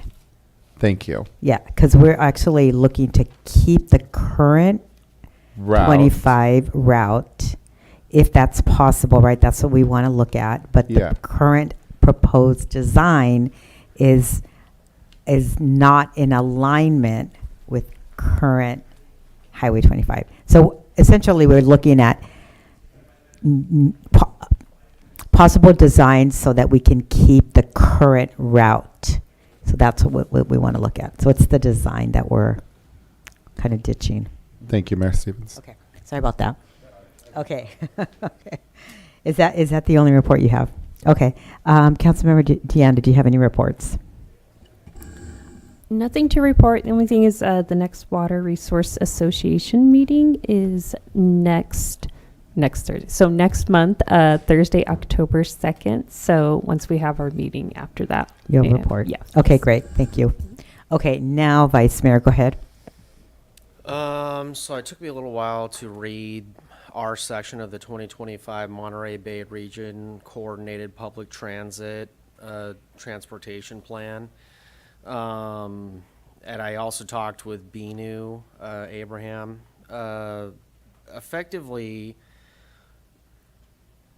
what the Council of Governments does is they collect all the information as to the need of transportation, what groups need transportation, what transportation exists already in the public, private, and nonprofit sector, and they assess the needs, what's already out there being provided as far as services, so they're not duplicated, and we try to stop any kind of gaps, and they're trying to come up with strategies and activities and projects to address the identified gaps between current services and the needs, and prioritize implementation based on available resources, time, and the feasibility. Effectively, what they're trying to do is just comply with the state and make sure that, that every year there's an audit and the state needs to be assured that we are spending the money that we get in accordance with where the money is supposed to be going. Okay, thank you for that. Councilmember Morales, do you have any reports? I guess my question to Rudy is, are they going to provide bus services to Gavilan College? Currently, not quite yet. We're not totally sure there with where the money is effectively going to come from, so not quite yet. Okay. So for 3CE, we have a 2-day retreat, and so, man, that's a lot of days. Thanks, Roland. So looking forward to that, and we'll have a comprehensive report once I do that. That'll be my first meetings. For the seniors, senior council, we had the annual plan, which I'll provide the city a copy of so that maybe we can put it on our website. It's a pretty comprehensive plan. We are going to have some challenging times, I think, in the future in terms of what might happen in terms of funding. So we right now partner with Santa Cruz County for our revenue. In the future, Santa Cruz may bring those services in-house instead of contracting it out, which will then, the status of San Benito County is kind of questionable in terms of what we do because the monies are put together, and so that will impact us. And so we're, Mindy and I sit on that committee, so we'll need to talk about alternatives, maybe partner with someone else or see what we can do. But a lot of great work is done by the committee. And then we have a meeting on next week, Monday, for integrated waste management. There's also a California League of Cities, Monterey region dinner Monday night for those of you that are interested. And it's here in Hollister. So that's it. Thank you. Okay, great. Thanks for that report. Okay, so I just have one report on tourism advisory we had last week. I did participate in a meeting with Caltrans and got the report that Councilmember Resendez just did. And thank you, Vice Mayor, for covering me at COG as I wasn't able to attend. So that's all I have on that. It's just essentially looking at the design. But for tourism, we looked at two things: a traffic management strategy for Pinnacles National Park. And so that essentially is being able to find ways, strategies to capture I guess it's like an overcrowded situation with parking, especially at Pinnacles National Park, and looking at ideas such as maybe possibly providing shuttle services that maybe we have people meet, for example, downtown in Hollister, and then using that as a way to encourage people before they leave to their Pinnacles trip, and then when they come back to pick up their car, to maybe stop and walk around in the downtown areas, including San Juan Bautista for that matter. So we're looking at those kinds of ideas of how we can take advantage of this problem that Pinnacles National Park has right now with their crowded parking and uptick in visitors, and trying to get people to not just bypass the cities and go straight to the Pinnacles, but to actually come into our city propers and spend some of their dollars and take advantage of what our cities have to offer. So that was part of our discussion. So we're going to continue to have those discussions. And then we also talked about an incentive program for hotels as a way to spur some of the TOT that cities are looking, and the county for that matter, looking to capture on. So the county of San Benito, it pulled together using our our document, our TOT document, on ways to incentivize hotels to either improve or expand their hotels so that we get more hotel rooms and then trigger more TOT dollars. So what I am going to do is I'm actually going to ask that we take a look at that. I think at our next meeting, because we want to make sure that I shouldn't say it that way. We want to look at making the two documents, and Samuel Batista, by the way, is doing the same thing, be as similar as possible. And they use ours as a model, right? So it's pretty similar, but there are a few differences. And so we want to maybe consider whether we want to make any tweaks to ours. By the way, what they reminded me as we were there, that we've had ours in place for about 3 years, and this may be a good time for us to reevaluate ours anyway. So I think we might want to put that on to a future agenda in the next month or so. So I'm looking at Dave, and I'm looking at Jen. So maybe in the next month or so. But the goal is to have the cities, the two cities and the counties match as closely as possible, as well as I think a secondary goal for us is to relook at our current document and see if we need any updating of that document, because it's been in existence for about 3 years. We can work together to put an agenda item request form, and we'll put it on the next agenda and go through. Yeah. I can get you the previous plan. Yeah, and it could be next meeting, or it could be the meeting after. I mean, I don't know that it's urgent, but I think we want to put it on pretty soon, so we can look at the timing of that, so we can talk about when to put that in. Okay, great. And that's all I have to report. Okay, so let's move into, and then we have fire advisory on Thursday. I'm looking at Chief Thursday, so I'll be reporting on that, right? Is that right? Thursday, right? Yeah. So I'll be reporting on that next time, I believe. We should have something to report, and we'll be looking at the feasibility study for the fire districts at that meeting. Okay, let's see. City manager report. Nothing to report. I mean, I guess I want to say thank you for all the kind words on the rally, and really reiterate too that the blueprint that was left was really designed in partnership with all of the department heads and their staff as well. So thank you for all of the kind words, and I just want to pass that along to our team. They did a phenomenal job. Yes. Thank you. Agree. Okay, so we're going to go into closed session. So do you want to read the items, City Attorney? Okay, thank you.